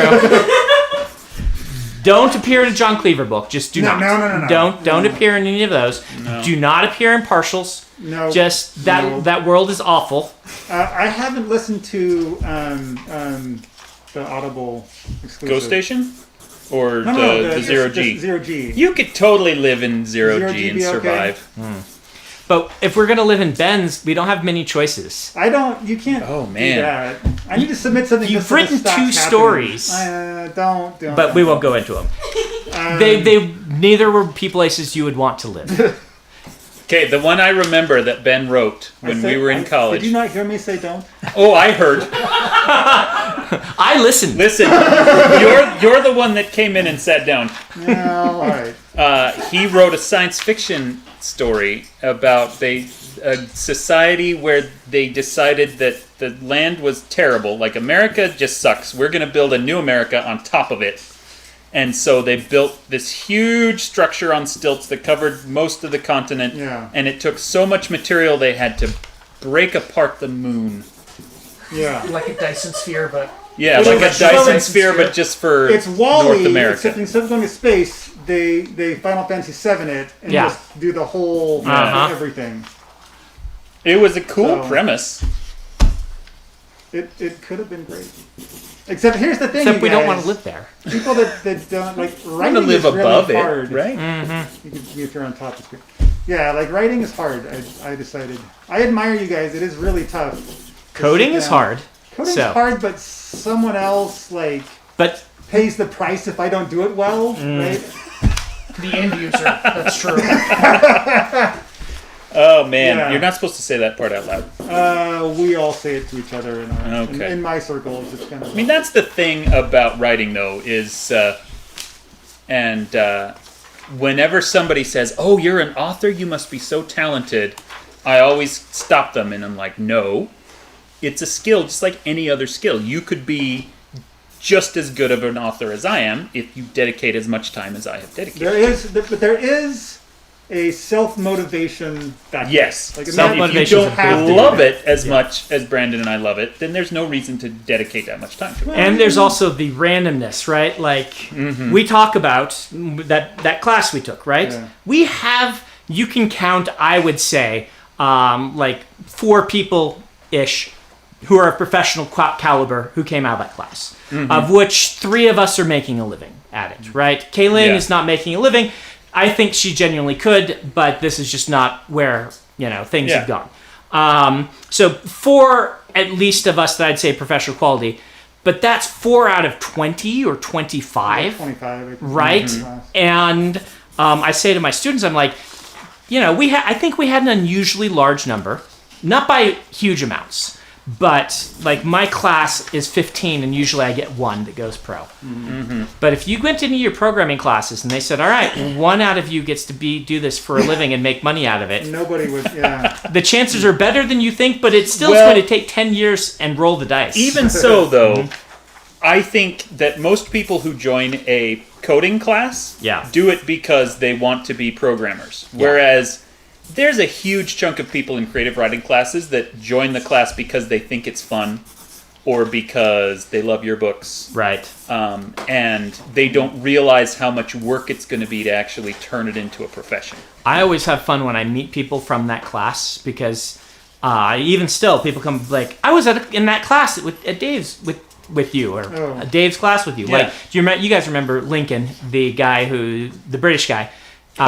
Because Dave had him read Tolkien to us in a British accent. Mm-hmm. I ran into him a couple years ago. You know, he's like a counselor at a school for troubled teens, right? Mm-hmm. One of these, and we were chatting and things like that. And it's just, I'm like, that's a weird snapshot of this time in my life that was really formative. That I met Dan and Ben and Alan and Kaylin and changed my entire life. And for him, it was like that fun class I took that once, right? Yeah. By the way, Dave insists, he swears up and down that Stephanie Meyer was also in that class with us. Don't listen to him. But I don't think it's true. She graduated 2 years before the class. We looked it up. It wasn't even like she wasn't even in our. If he had Stephanie as a student, it was not in that class. Yeah. Mm-hmm. I've never met her. I don't think any of us have ever met. Have you ever met her? I haven't met her. Okay. But April Lynn Pike, another author. Yeah. She knows her really well. So, yep. The reason I mention April Lynn is because she's one of my best friends, and I talk to her every day. We're on a Slack together. Really? So, yeah. Oh. It's April Lynn and Brian McClellan and Brent Weeks and some others. Also, I probably shouldn't have. I just broke the first rule of Fight Club. Oh. We have a Slack together. I want to join your Slack. You can't. You're getting a lot of that now. No, none of you can. I didn't even let my brother in the Slack when he asked if he could be in the Slack. So no, and he's an author. You can't. But Charlie Holmberg is also in there. And Charlie and Brian are both former students of yours. Yes. The very early on students. So it's kind of like there you hit a certain point where in my brain I'm like, oh yeah, my former student, but they did this thing 20 years ago and have had a professional career since. Mm-hmm. Like Brian and Charlie are both in that. Yeah. Charlie is making more money than I am at writing, so she's doing really, really well. So she's Brian, a really great writer. Yeah, they're both fantastic. Mm-hmm. So, boy, that was a. Hey, let's do a question from me. What video games are you guys playing? Actually, right now I am playing a ton of League of Legends. Really? Oh, okay. Because my 17-year-old is super into it. Mm-hmm. His friend, who lives right across the street from us, was like a first alternate for the U of U professional League of Legends team. The U of U, I don't know if it is still the largest, but it was the first and largest collegiate esports program in the entire country. And our neighbor, essentially, he was like a whisker away from getting his entire college education paid for being really good at League of Legends. And so my son is like, I should be doing this. And so he's dived right into it, and so I play with him, and I don't really have time to do anything else. So that's what I'm playing, League of Legends and Teamfight Tactics. By the way, if any of you are Teamfight Tactics players, I am Gold 1 ranked. I'm very proud of that. I don't even know what that is. Because you can play normally, just for fun, or you can play in the ranked ones. And Gold 1 is a pretty good rank. Okay. It's not at the Let's Go Pro rank, but it is at the, he's pretty good at this rank. It sounds vaguely tactical. Is it? It's an auto chess. An auto I've chess. never played one of those, but they got huge a little while ago. They're super cool. I feel like you I should play all games play and I have Teamfight no idea Tactics. What you're talking about. Like they're almost like card games, right? It's basically like a set collection drafting game. Mm-hmm. And then they fight. You set it all up and then it plays out. Yeah. Right? That's the idea of the main strategy of it is you collect the heroes and you position them, and then they fight in rounds by And everyone themselves. takes their turn, and then okay. So it's mostly a resource management set collection game that looks like a combat game. So that's called auto chess. When you That's set the them all up genre, in a way. yeah. An auto chess or an auto battler. Yeah. And Teamfight is one of the two really big ones. Dota also has one. And, The Hearthstone one's supposed to be fun. I haven't played it. Blizzard doesn't have an auto battler yet. I think they have one on Hearthstone. Do they? On their card game. Oh. I could be wrong. I could be totally don't wrong. know. I haven't played it, but I was hearing. Okay. I was I hearing would people not be surprised at all. who enjoy Magic say people who enjoy Magic would enjoy that one. But that's all I Okay. know. Well, What are you go. playing, Ben? I had played a little bit of No Man's Sky. Ooh, I just Really? bought that because my Did son you? wants to play it. I had a really good time. I heard that the end game falters, and I found that to be basically true. Okay. And I had a lot of fun, and now You're done. I've got kind of like, well, I sure love Subnautica. Well, I didn't play the new Terraria expansion. I didn't know, so I've just kind of like been piddling. It's a very lame answer to that question, I guess, but I'm Teamfight playing. Tactics is free. I'm gonna Sounds get fun. you to play it with me. all right. Did you ever try? Do you like roguelikes? I played Binding of Isaac, and I did not like that at all. Okay. There's another one I tried that was Because Slay the Spire was really fun. Oh no, that's the one I played that's the most one you recently. played. That Okay. I did love that one. That was really Okay. fun. Slay the Spire. It's Yeah. fantastic. It's Is a it? deck building roguelike. Oh, that's cool. And so you get a deck that's lame, and then you go to encounters and you get better cards, and you try to get a good enough deck to beat the boss. Beat the boss. That's The run takes like an hour. It's Yeah. it plays a lot like FTL. If FTL were a card game. A card game. And you do get Yeah. level up a little bit. You unlock a few little things, but Yeah. I was surprised at how much you don't progress game to game. Yeah. It's It's just very much deck like- refinement. Yeah. Just And- like you start with nothing every time, basically. Oh, and you just okay. Go. Like see if And you you can just do it get this time. you get 3 cards every battle that you can pick on and put in. And the fun of it is because they don't have to be balanced against other players, you can build the very degenerate decks that a normal game would have to balance out Yeah. of the game. And so some of your runs are just incredible. That by the end, it's like 2 hits, the main boss is dead. And some of them you're that's hanging cool. on by the skin of your teeth and just get stomped by the Slay the boss. Spire. I'm gonna Yeah. look this up. great. I'm not typically a huge it. roguelike fan, but there was one on iPad that I loved, and I can't remember what it's called, but Yeah, would I give do this one a like shot. roguelikes, so and I do like card games, so this was a no-brainer for me. But I think anyone who understands deck building will have a lot of fun with this because you can just build a really degenerate deck that's a lot of fun to play. The broken decks. yeah. And they don't have to balance them. That's the Yeah. fun part of it. Like you find a way to break the mechanics to just a break little the bit. game. Yeah, And then you just get to enjoy it, and then the run's over, and then Yeah. you start over from nothing again. So it's like there's no. and if you want to consequence give a leg up and have a better deck, you can also do a draft, so you can build Yeah. it as you go, or a sealed. So Those that's are kind of cool. Those are fun. you can just kind of say, I want to try this archetype. I will do a sealed, re-roll until I get the cards that give me the starting to this sealed, and then go. So So, League of Legends has a card game that just came out. An online card game similar to Hearthstone. And that was my problem with it, is that it was all very balanced. It's kind of designed for you to recreate the feel in a card game of playing one of their specific characters, one of their kind of IP heroes. right. And so you couldn't build degenerate decks. It's not a game for deck builders. It's a game for deck players. Right. And I am very much the Deck builder. the Johnny style. Johnny's the guy that does Johnny's the crazy deck building, right? They basically could put your picture on the card when they built the Johnny card. Yeah.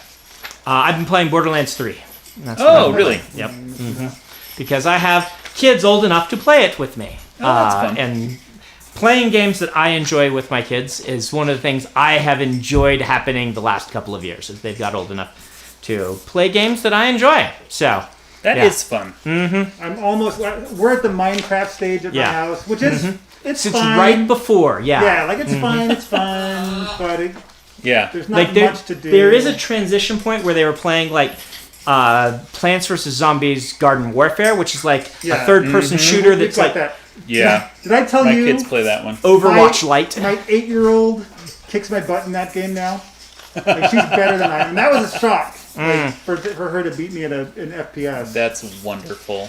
But it is, my 10-year-old's a little young for it still because he's like wandering off someplace doing things. But my 12-year-old, we're like, let's get the boss. Here's our tactics. This is how we're going to do it. And then we're like, where's Dallin? And he's like off somewhere else. He's like, hey guys, I found a head. And they're like, your mom said you're supposed to turn off the gore. He's like, yeah, I know, I did. And then I turned it back on. Dallin tell me I had to leave off the gore. Dallin is very macabre, and he loves stuff like that. My favorite Dallin story on this is when he was 5, my grandmother passed away. And we went to the grave site, ceremony or whatever by the side of the grave. And we drove up and we told him, we're going to go to Grandma's funeral, we're going to go to the grave, things like this. And then he was sitting and watching out the window. So we drove to the graveyard, and then we got to the grave, and there's the coffin, and he was like, ugh! And he got mad, and we're like, what? He's like, where are the hands sticking out of the graves? We're like, what? He's like, the hands sticking out of the graves! I was supposed to be able to see decaying hands. Where are they? And we're like, that's just the thing that they put on Halloween decorations and stuff like that. And he thought that you went to the graveyard and all the people's hands were sticking out, so you knew who they were. So you could shake hands with your relatives. Yes. Like, I'm totally down with this. And why is this not a thing? He'd been so excited all morning. Oh, man. And then to get there and not be able to see any corpses was really distressing to him. Fantastic. So for Memorial Day, whenever that was, I've lost all track of time. We took the kids to, visit my grandparents' grave in the cemetery, and while we were there, they were looking around at all the different headstones, and they were like, "So, Dad, what kind of headstone do you want?" And they didn't realize I used to work in a cemetery, so I've had a lot of time to think about this. And so my answer is always, I want my headstone to be a drinking fountain. Because I think that will freak people out. That sounds awesome. That does sound that sounds very damn. See, but then my son beat me, my 17-year-old, because he's like, I want my headstone to have a PlayStation 4 with a racing game that has my saved best time on it. So people who visit my grave, my grandchildren, can try to beat my best time and play against me. And I'm like, that's amazing. That needs to be a thing. Wow. I wouldn't be surprised in the future. I know, right? Like, that's going in my next cyberpunk novel. It's Memorial Day. Everyone get out your antique PlayStations with those stupid handheld things. The headstones have the systems on them. You go play at Grandpa's grave. You can do that, or just have it saved to the cloud. So you can erase Grandpa from the comfort of your home. Yeah. Exactly. All right, do we have other questions? Yeah, so one maybe a little bit more serious in tone. We'll try. Oh, man. They are They're curious asking for what. trouble. Yes, I know. I don't know what I'm getting myself into. They're wondering what your takes are on cancel culture's impact on authors. Oh. There is at least 70% of me that does not even want to touch this question. Yep. Not touching it. Yeah, sounds sorry. Good. Yep. At least I asked. Okay. So, Yusra? Let that be your answer. That none of us will even answer the question. I mean, I'll poke it, but no, I won't. Yeah. Here's the answer. You're gonna make somebody mad, no matter what your answer is. Yep, and that's the reason. You can't please. There's too many ways to view it, and someone's gonna hate you. And so, I mean, pick your battles and be happy with where you're at. But and with the cancel culture, like, live true to your beliefs, right? Do Even what you think is acknowledging necessary. the phrase cancel culture would be something that is divisive. Yeah. And so we're not even gonna go there. Yeah. There's no Alas, good sorry. way out of that one. Yeah. So, how about we start talking about the history of writing excuses? Whose idea it was, Ew. where that came from. Writing excuses. Okay, So I'm gonna tell you what. I'm gonna go because I can't help with this one very much. okay. But I do have, before I leave, Uh-huh. I have a call to action for Brandon's fans. Oh dear. Oh no. And because this is I'm scared about this. You should be. I'm going to hurry and mute him. This is something that we have not been able to get Brandon to do as his friends. Oh no. What is this? Now I'm And really we're intimidated. really concerned about this. It comes up all the time. Oh no. Brandon has not seen Avatar: The Last Airbender. And we cannot get him to watch it. See, the thing is, though, because I remember whining to him about this ages ago, at this point, he's going to be watching it grudgingly, and he's going to hate it no matter what. Maybe. See, I've tried twice. I know. And you tried once with your kids. I tried once with just me and my wife, and I tried once with my kids.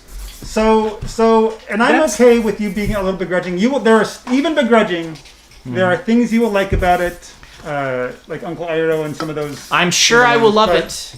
Though I know the entire story of it now because it's been part of the culture, so I know exactly what happens to every character. I'm okay with But, that. yes. I Plus, if want you've seen Revenge of the Sith, you've seen the really bad remake of it, so you're set. I'm just asking your fans to harass you now. now. To watch The Last Airbender. Watch. All right. Well, And Shyamalan used to make good movies, so I'll give it a try. We don't talk about that, and you know we don't talk about that. Hey! You didn't say which version. Actually, I did because Avatar: The Last Airbender is not what the movie is isn't called. it? Okay. I knew that was coming too. But just and Brandon has said, and everyone agrees, the first few episodes are really rough. Like, they're really bad. I didn't say they were rough. I didn't say they were bad. They just felt juvenile, Yeah. I think. And they are. Like, all of those things are true. It's fine. But it is worth watching. And I want your fans to just encourage you because we haven't managed to do it so far. I'm gonna say you've tried twice. Don't bother, but give Dragon Prince a shot, which is the same creators doing Epic Fantasy. It's not as good, in my opinion, but it is very good at things that Avatar is not good at, and it's a totally different experience. And because it's Epic Fantasy, you might like it better. part of the problem here, and I will at least give that a try. Maybe I'll give Avatar: The Last Airbender a try again. Part of the problem here is I don't really like television, right? And I haven't talked about this a ton. I don't like the format of television very much. People always say, let's make your books into television shows. And one of the reasons I'm always so hesitant is there are shows I've really enjoyed. But in general, I just don't like that format because a lot of television has the episodic structure of it doesn't work for me. And like I could see that. My wife really loves The Good Place, and so I've watched that. And it's enjoyable. I like the writing. I think it is well done. But the mere format of that, where every season hits the reset button and you start over again, drives me up the wall. And I know Last Airbender doesn't do that, right? But even a show that I really like and is good has these things about it, like these cliffhangers that lead to nothing. Very frequently happen. These things where characters learn the same character lessons 5 times in a row because you can't have that much character progress, and so you have to hit the same beats about who the character is over and over and over again. Like Rick and Morty, right? How many times has the exact same episode arc of Rick and Morty happened where it's like, Rick seems really like this jerk, but he secretly loves his family, and at the end makes a little choice that shows that he actually cares for them. I don't know if you can, Rick and Morty have an argument about the lack of depth in character development and use Rick and Morty as an example. It's a show that you're right. That I enjoy individual episodes of, and and so the syndicated television format really bugs me. Now, Stranger Things didn't at all, right? And so a lot of these new form television shows do kind not of binge native. Yeah, Well, they're 8-hour movies, right? They're playing like 8-hour movies is exactly what I want, right? But when someone says there's 22 episodes in a season of something, I'm like, I'm starting to check out already. I'm like, I know that they're going to, even in the best 22 episode shows, like when we watched 24 together, and half of the first season was filler. There's a lot of filler. I would rather use that time to go watch a really good movie. That tells a complete story. And so this is why I often resist television show recommendations. And again, I know Avatar's an example of one that doesn't do a lot of these things, and so I should enjoy it. But it's just hard for me to be like, you want to watch this thing? It's 4 seasons long. I know there's going to be episodes that drive me up the wall because of the format that they were releasing the show in. It's true, and you're right, and I'm not going to let up though. 'Cause I don't care. You're right, but do it anyway. You're right, but do it anyway. Hey, and I tell that to my kids all the time. You tell them they're right? That's your first mistake. I never say that to my kids. I know. I'm going to leave you guys to talk about writing excuses. Okay. It's been a delight. Hey, before you go, since we've been talking about me running role-playing games online, when we should do one. Yeah, that's right. We should totally. You actually invited me earlier. Yeah. You could join the one with all of my son and all his cousins. Oh. Wouldn't that be fun? I couldn't even get that out before I started laughing. Is that? You could be an elf princess. You'd be the Uncle Arrow of the group. I would have to be an elf princess. Actually, I think that's the only way out of that scenario. Sweet. Can I not do that though? Okay, fine. All right. Okay. I think that might. Whatever, dude. I've heard that, Dan, someone told me you had said that if you could do it, you would just roleplay all day, every day. That's... Yes. And now that I am doing that, I still agree. I sometimes get a little tired and I think, oh, I am so burned out. I don't know if I can do this next game. And then we start it and I love it. So, Cool. yeah. Speaking of which, anyone watching, I will run a game for you and your friends. I do this professionally. He is so Do really they have good. to pay for it? they do have to pay for You it. may want to mention that Because it is before. the fact that I'm a professionally professional GM. I think that implies you pay for this. You are overestimating some of the fans. I think. You want me to tell you the game I want to run right now? So my favorite role playing game right now gonna tell Clearly, ya. I do. You don't have a choice. is called Star Trek Adventures. New Star Trek RPG is incredible, and they You've just mentioned that, released yeah. a Wait big a minute, wait. Klingon book. Is that the one we played at? Yes, That one. Okay. That was, one. That was fun. They just released a big Klingon book. Okay. So I want to do a Klingon campaign where you're all like siblings or cousins in a minor Klingon house, and you have to regain glory for your house. And wouldn't that be amazing? But if I play, I want to be a Cardassian again because that was really fun. Kim, Chloe, which one? I will He's let gonna you be a smack you. Cardassian. Oh yeah. He thinks he's funny. It took me a second because I'm the only one that laughed at that, and I'm okay with that. you guys call me the normal one, but you got Adam here all the time. I actually do have on my phone a picture of the 3 Kardashian girls as Cardassians that says "Keeping Up with the Cardassians." That was my wallpaper for a while. I've seen that. That sounds fun. You have to go do that. read, what's his name? Dave Kellett. He does a webcomic called Sheldon. Has an entire mini sub-series in that about Klingons who do normal jobs. Because, he's like, what happened? They're Klingon party planners. Right? Yeah. And so have to be. there's a whole series of comic strips he's done about the Klingon party planner and stuff like that. And That's It's got to be awesome. somebody mopping the floor with honor. Yes. Right? We did a Star Trek one-shot on my Twitch show, and Howard Taylor was a Klingon mad scientist. He didn't want to be the warrior, he wanted to be the science officer, but he was a Klingon science officer. It was awesome. That sounds fantastic. Anyway, And you've they still tried to get leave shot. like 3 times, and we keep not letting you. It's really fun. So I didn't get out of here. I love you too.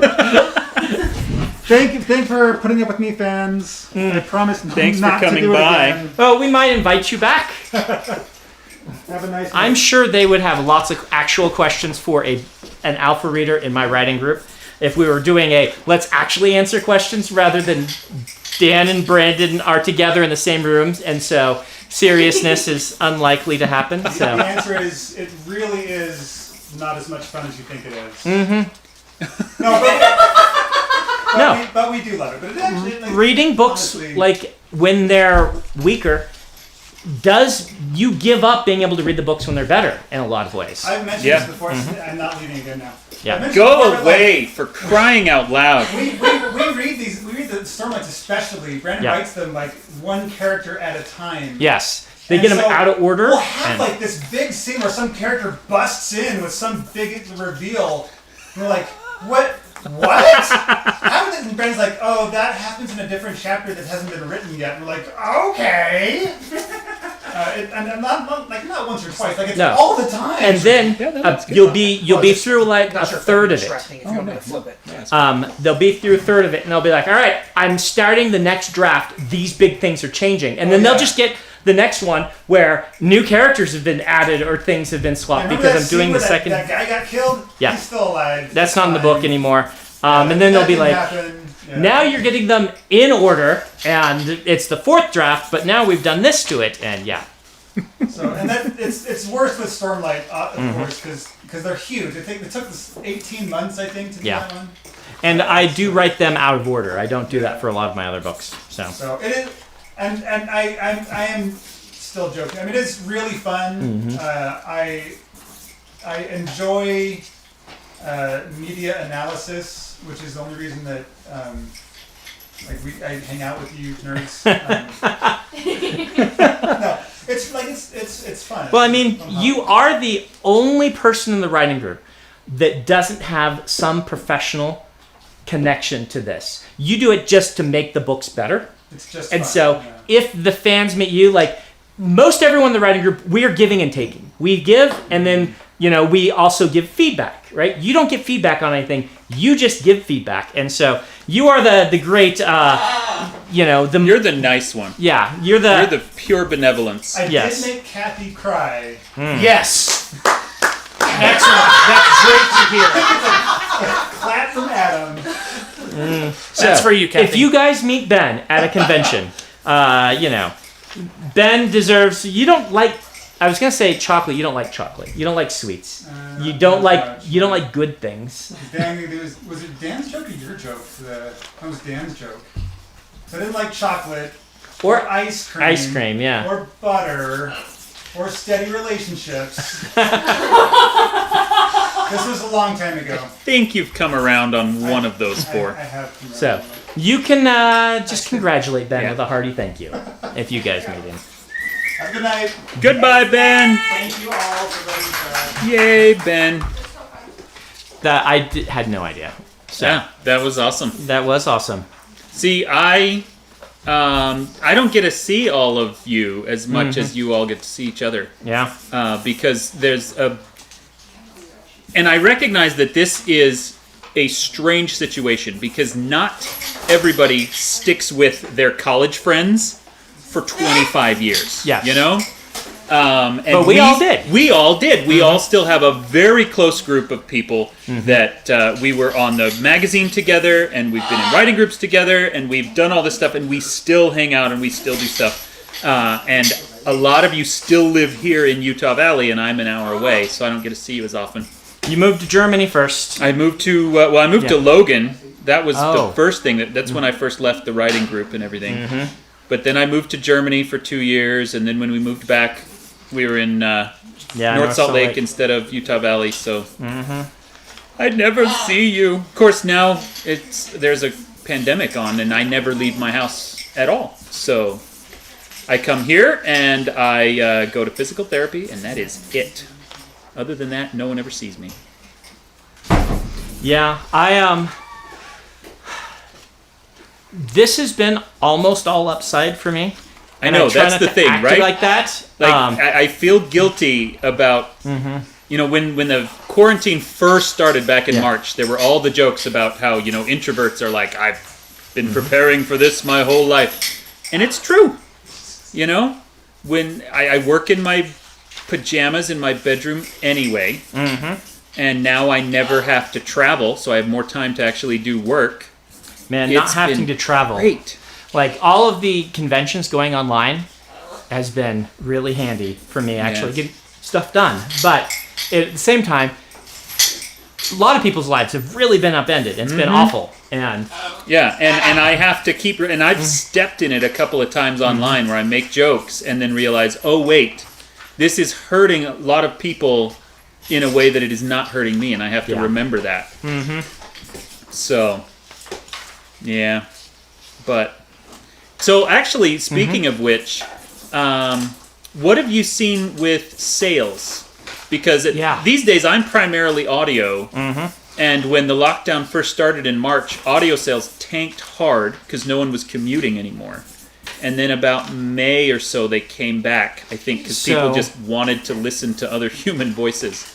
So normally, our profession is recession proof. Yes. This is because what happens is when recessions happen, people give up large expenditures such as travel and instead do small expenditures such as buying other means of entertainment. We are the cheapest luxury. Yes. And so even if you can't afford to go out to a fancy dinner or take a trip, you can always afford to buy a book. Yeah. And so usually, like, we don't see spikes during recessions, but usually we stay the same, right? The sales that we'd lost because of whatever are picked up by the fact that other people are buying books. This time, sales were down 15% across the board. Ebooks, print was down lower, but even ebooks were down, which shocked us because I called my publishers. I'm like, hey, can you get these numbers? I'm just curious. And they came back and they're like, they're actually down. And what we think was happening is that people were so just kind of blah about life. They were just watching, binge watching television and things rather than doing reading. The Tiger King era. The Tiger King era. Do you want to send Emily to come get him? It's about his bedtime, and I will give him... Here, have some... But he has big opinions to weigh in on... But yeah, and so they've recovered... Was it around May for you as well? Though it's hard to say on my numbers because we have the Kickstarter and the coming of a new Stormlight book, which always bump sales across the board, and so it's hard to compare apples to apples for us. But yeah, it was really interesting how it's the only time I've seen books take a major hit because of something economic. Yeah, because usually they don't. The commuter thing is the one that took me by surprise. Yeah. Because audiobooks, you know, as recently as February, they were 45% of most authors' sales. And then all of a sudden, they were gone. And nobody bought audiobooks for like 40 straight days. But now they're back and they're doing great.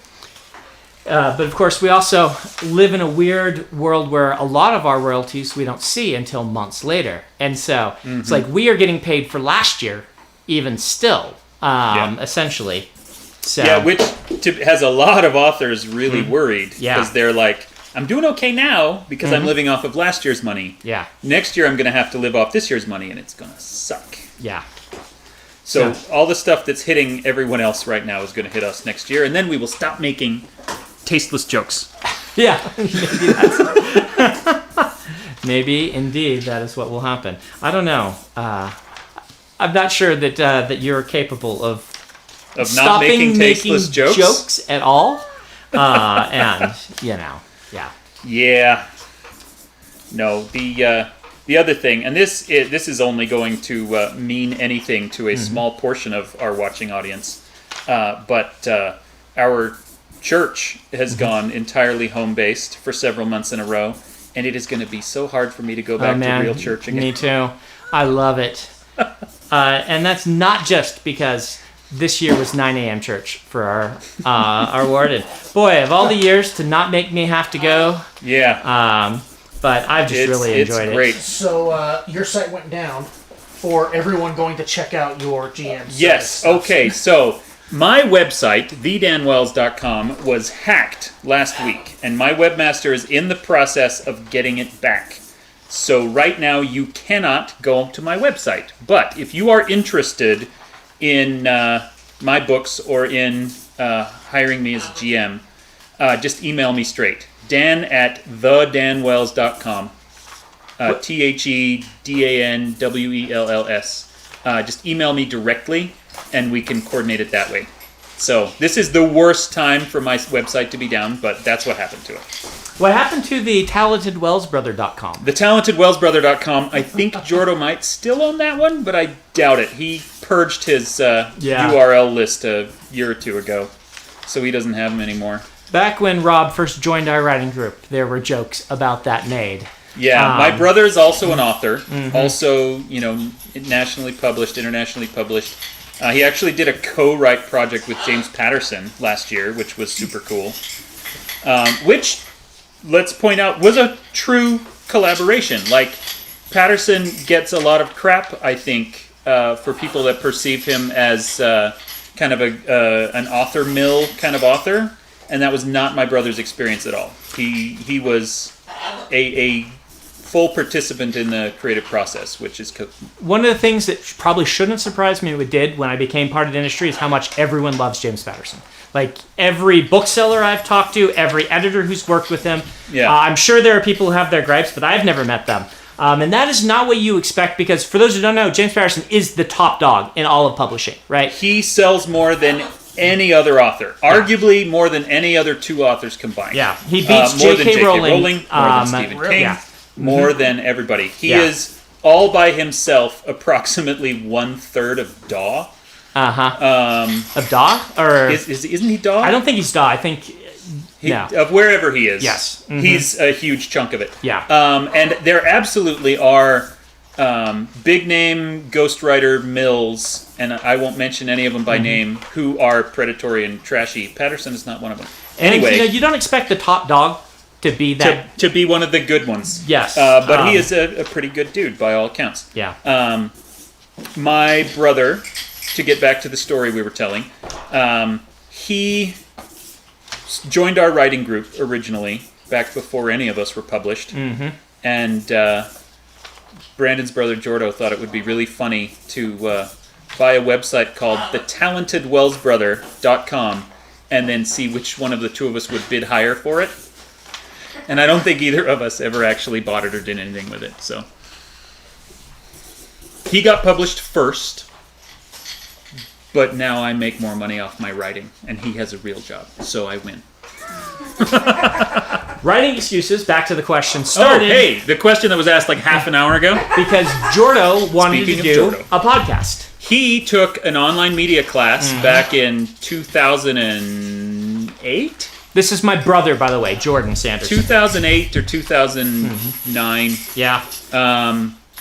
Or 7 maybe even. Anyway, it was back when online media was still a burgeoning field instead of the infinity war that it has become. And he thought that a podcast sounded really cool. And so for a project that he had to do for school, he came to me and said, let's do an old-timey radio show, like an old radio drama. Yeah, scripted. And so he and I scripted the whole thing, or I scripted the whole thing, and then he did some of the voices, and I did some of the voices, my wife did some of the voices, and he produced it and put it all together. And he realized this is way easier than I thought it would be, and he went to Brandon and was like, hey, I know how to do this, you should totally do this. And that was when you started putting together the structure of it. Yeah, well, I said I don't have time to write something scripted. Yeah. That just won't work for me. But something unscripted. I'd gotten into podcasts and was listening to them and had some opinions on what would make, I thought, a good podcast in the writing field. And so that's when I pitched to him. I said, let's do a writing podcast. And the original plan, because we could not script it, and I used to run a game review website. Yep. And Brandon was a frequent contributor and participant in that. And so when Jordo first wanted to do this, that's what my mind went to originally. And I was pitching, we could do this, and we could do some reviews, and we could do different segments of it. And Brandon's like, no, I don't have time for that. Let's do it really short, because nobody else was doing short writing podcasts. They were all long. And so that was the open niche. And then you wanted to do it panel style, like it was at a Because we all have a lot of experience with that as writers. It's very easy to get a writer on stage, just like a con panel. You're like, I've done 500 of these. Yeah, so it's really easy to do. It doesn't require a ton of prep. And in the early days, we did zero prep. Mm-hmm. We do now. But yeah, we started doing that. Once we brought Mary Robinette on, we had to pretend to be professional. Well, even the first several seasons with her, we were still not super pro at it.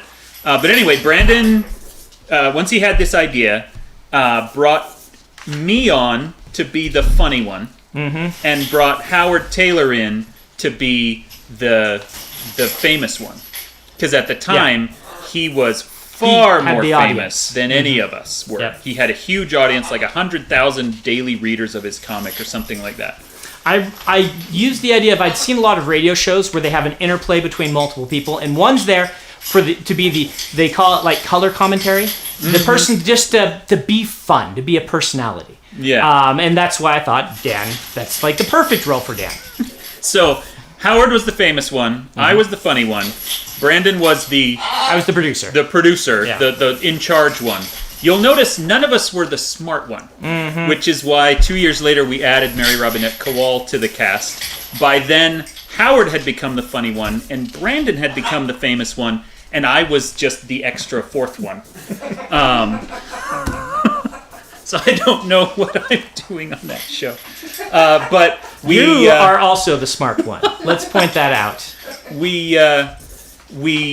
I was the horror writer is really what I was, which was a very different And the first perspective YA than everybody writer, else's. That's among true. us, yeah. I was writing YA before any of the rest of you were. Anyway, that's how the show had its origin. And in the early days, it was just we would show up at Brandon's house like on a Thursday or Friday, and we would sit around his kitchen table, and the three of us would just shoot the breeze and say, what do we want to talk about today?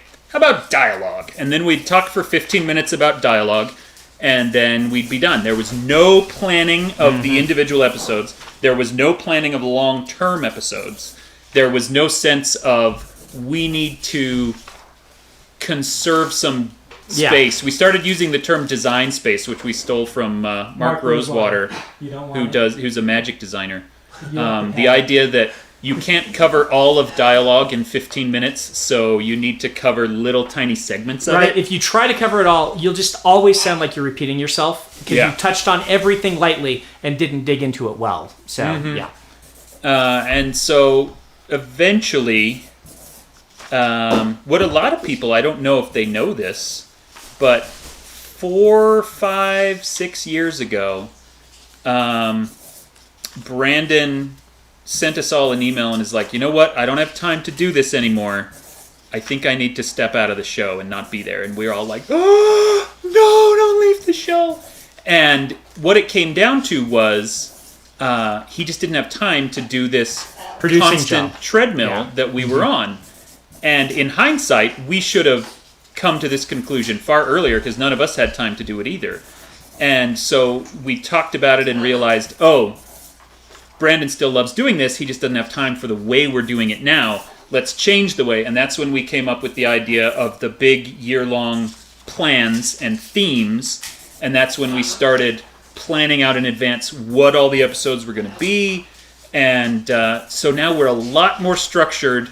And this is no surprise to anyone who's worked in project management. It takes a lot less time.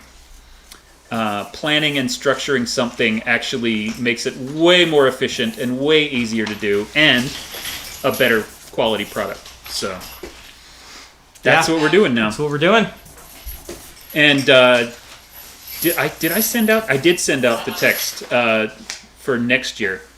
Our plan for next year, which I'm not going to tell you because I still don't know if it'll actually happen, requires all four of us to come up with class ideas soon. And so that's what we're in the middle of, and we're going to have a meeting at some point, probably end of August. But it's awesome. So, 8 o'clock. what's that? At 8:02. Just 8:02? All right, let's finish 8:02. this stack, and then we'll be done. Okay. you're almost done. Yeah. Are these the last of these? Do you guys know? No, we have 2 more piles. 2 more piles. Wow. All right. So growing up, what were each of your favorite Saturday morning cartoons? Oh, Saturday morning cartoons. I was a big Thundercats fan. I also loved, there was one called Tiger Sharks. Did you ever watch Tiger Sharks? No. No one's I ever watched seen Street Tiger Sharks. Man, I saw Street Sharks when it hit Netflix and my kids started watching it. It was terrible. It was so bad. It was like, I wasn't really watching cartoons in the 90s. So you know this old Simpsons episode where he becomes the dog on the Itchy and Scratchy show who's like, hey dudes, and he's always extreme? I didn't realize what that was making fun of until I saw Street Sharks. I think my favorite was probably Robotech when I was a kid. Oh, yeah. Jordan is the anime fan, and so I don't know my anime and stuff, but I was, this whole episodic thing that I complained about before, I had that problem back then with television shows as a kid. And I'm like, Robotech didn't do that. G.I. Joes are never learning anything. Nothing's ever happening. And this other show nothing ever had a changes. continuing storyline and an arc and things. And I'm like, whoa. So I really watched that. I would make sure I caught that. Robotech was not on at a time of day when my brother and I could watch it. Children, back in the day, you just had to watch whatever was on when it was on. My kids can't even comprehend this idea, but that's how we grew up. And so I had to watch whatever was on during like the 1 hour of a day my parents would let us watch TV. And so Robotech was the holy grail of my childhood. And I was able to watch like 3 episodes over the course of my entire elementary school, and I loved it. So as soon as I was an adult and could watch whatever I wanted, I watched Robotech. Jordo and I read all the books and stuff, and really enjoyed those. So yeah. But yeah, if I told my kids about this whole you had to be at a specific time, their response would be like, oh, well, that's okay. I'll just catch it on Unspeakable Stream when he reacts to it, and I'll watch it that way. That's what they would say. Yeah. Media consumption is so different. Whippersnappers. Well, thank you guys so much. What are we at on the Kickstarter now? We had unlocked the coasters, and so we're very, very close. I mentioned at the beginning, I'll mention it again, we are going to count any money that people spend on the backer kit toward the goal. We were always planning that, so I maybe should have mentioned it earlier. I've mentioned it on Reddit and things. But so, if we don't hit it tomorrow, we still probably will. We've gotten close enough. Is tomorrow the last day? Tomorrow's the last day, yeah. So I'm confident. We'll see. Can I tell you a story about your Kickstarter? Yes, you can. So I told you I'm on a Slack with some other authors, Uh-huh.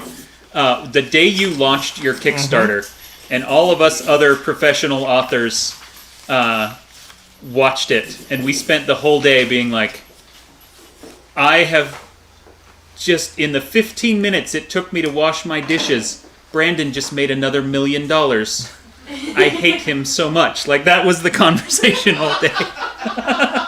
Well, part of the reason to do this, we didn't talk about it a lot, but I think the other author friends all might have noticed immediately, is that we talk about it a lot. Publishing's been perpetually on the edge of self-implosion.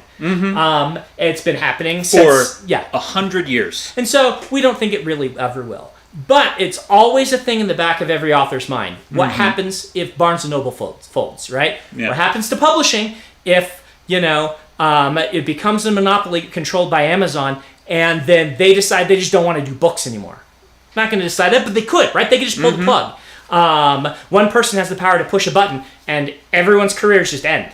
And so, in the new world of direct to fans, I wanted to try a Kickstarter in part to see, can I deliver a product directly to my fans? And we still don't know that because we have to make it and send it to them. But directly through one of these websites and stuff. I know you've been experimenting with Patreon and stuff kind of for the same reason. Just that it is really comforting to know that we can talk to people directly and that we can give things to them directly. We don't want to cut out bookstores. We love bookstores. But if everything were to implode, I wanted to have some trial runs on potentially doing it myself. Yeah, I think is the way to go. I think there's a ton of experimentation in publishing right now, which is very cool. Which is a natural, part of any disruptive period. Yeah. You want to know my new idea? I'm so excited about this. So I'm doing so much stuff with Audible right now. And Audible is very closely tied with Alexa. They just launched like the Starfinder thing. Right. And so I want to do choose your own adventure books for adults. You did tell me about this, yeah. But here's the new cool one.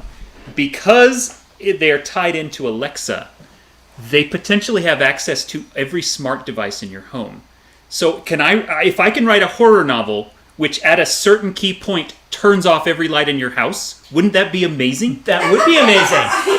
I'm so excited to figure out how to implement this. Oh, wow. Or to get your radio to start playing like creepy music in another room. Like, wow. There's so much potential once we start getting into the Internet of Things and smart home technology. Oh, man. You could integrate that with AR and be like, and the ghost is right over there. And oh, I can see them. Yeah. There's so much stuff you can do, and we're only just now barely scraping the surface. Man, ghost stories with AR, I never even thought about that, but a horror story where the ghost is somewhere in your house, it just knows there's an Alexa 15 feet that direction, so it puts it next to it. Yeah. And you have to go hunt for it. And then, like, your bathroom light starts flickering right when in the book the light starts flickering. All right. That would be so great. Don't give Dan control over your household.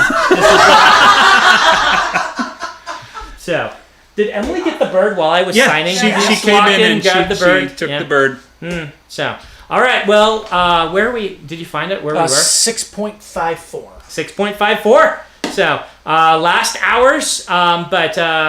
We'll look forward to sending you guys all emails. The next portion will be where we'll send stuff and double check and get an order chosen for you. So, get it up to 7 before it closes tomorrow, and I will force Brandon to do an online D&D game that you can all watch. Good luck. He'll wake up in the morning, and I'll be sitting on his foot in the shower. all right. Thanks, Adam. Thanks, guys. We'll see you in 2 weeks. We won't be streaming next week.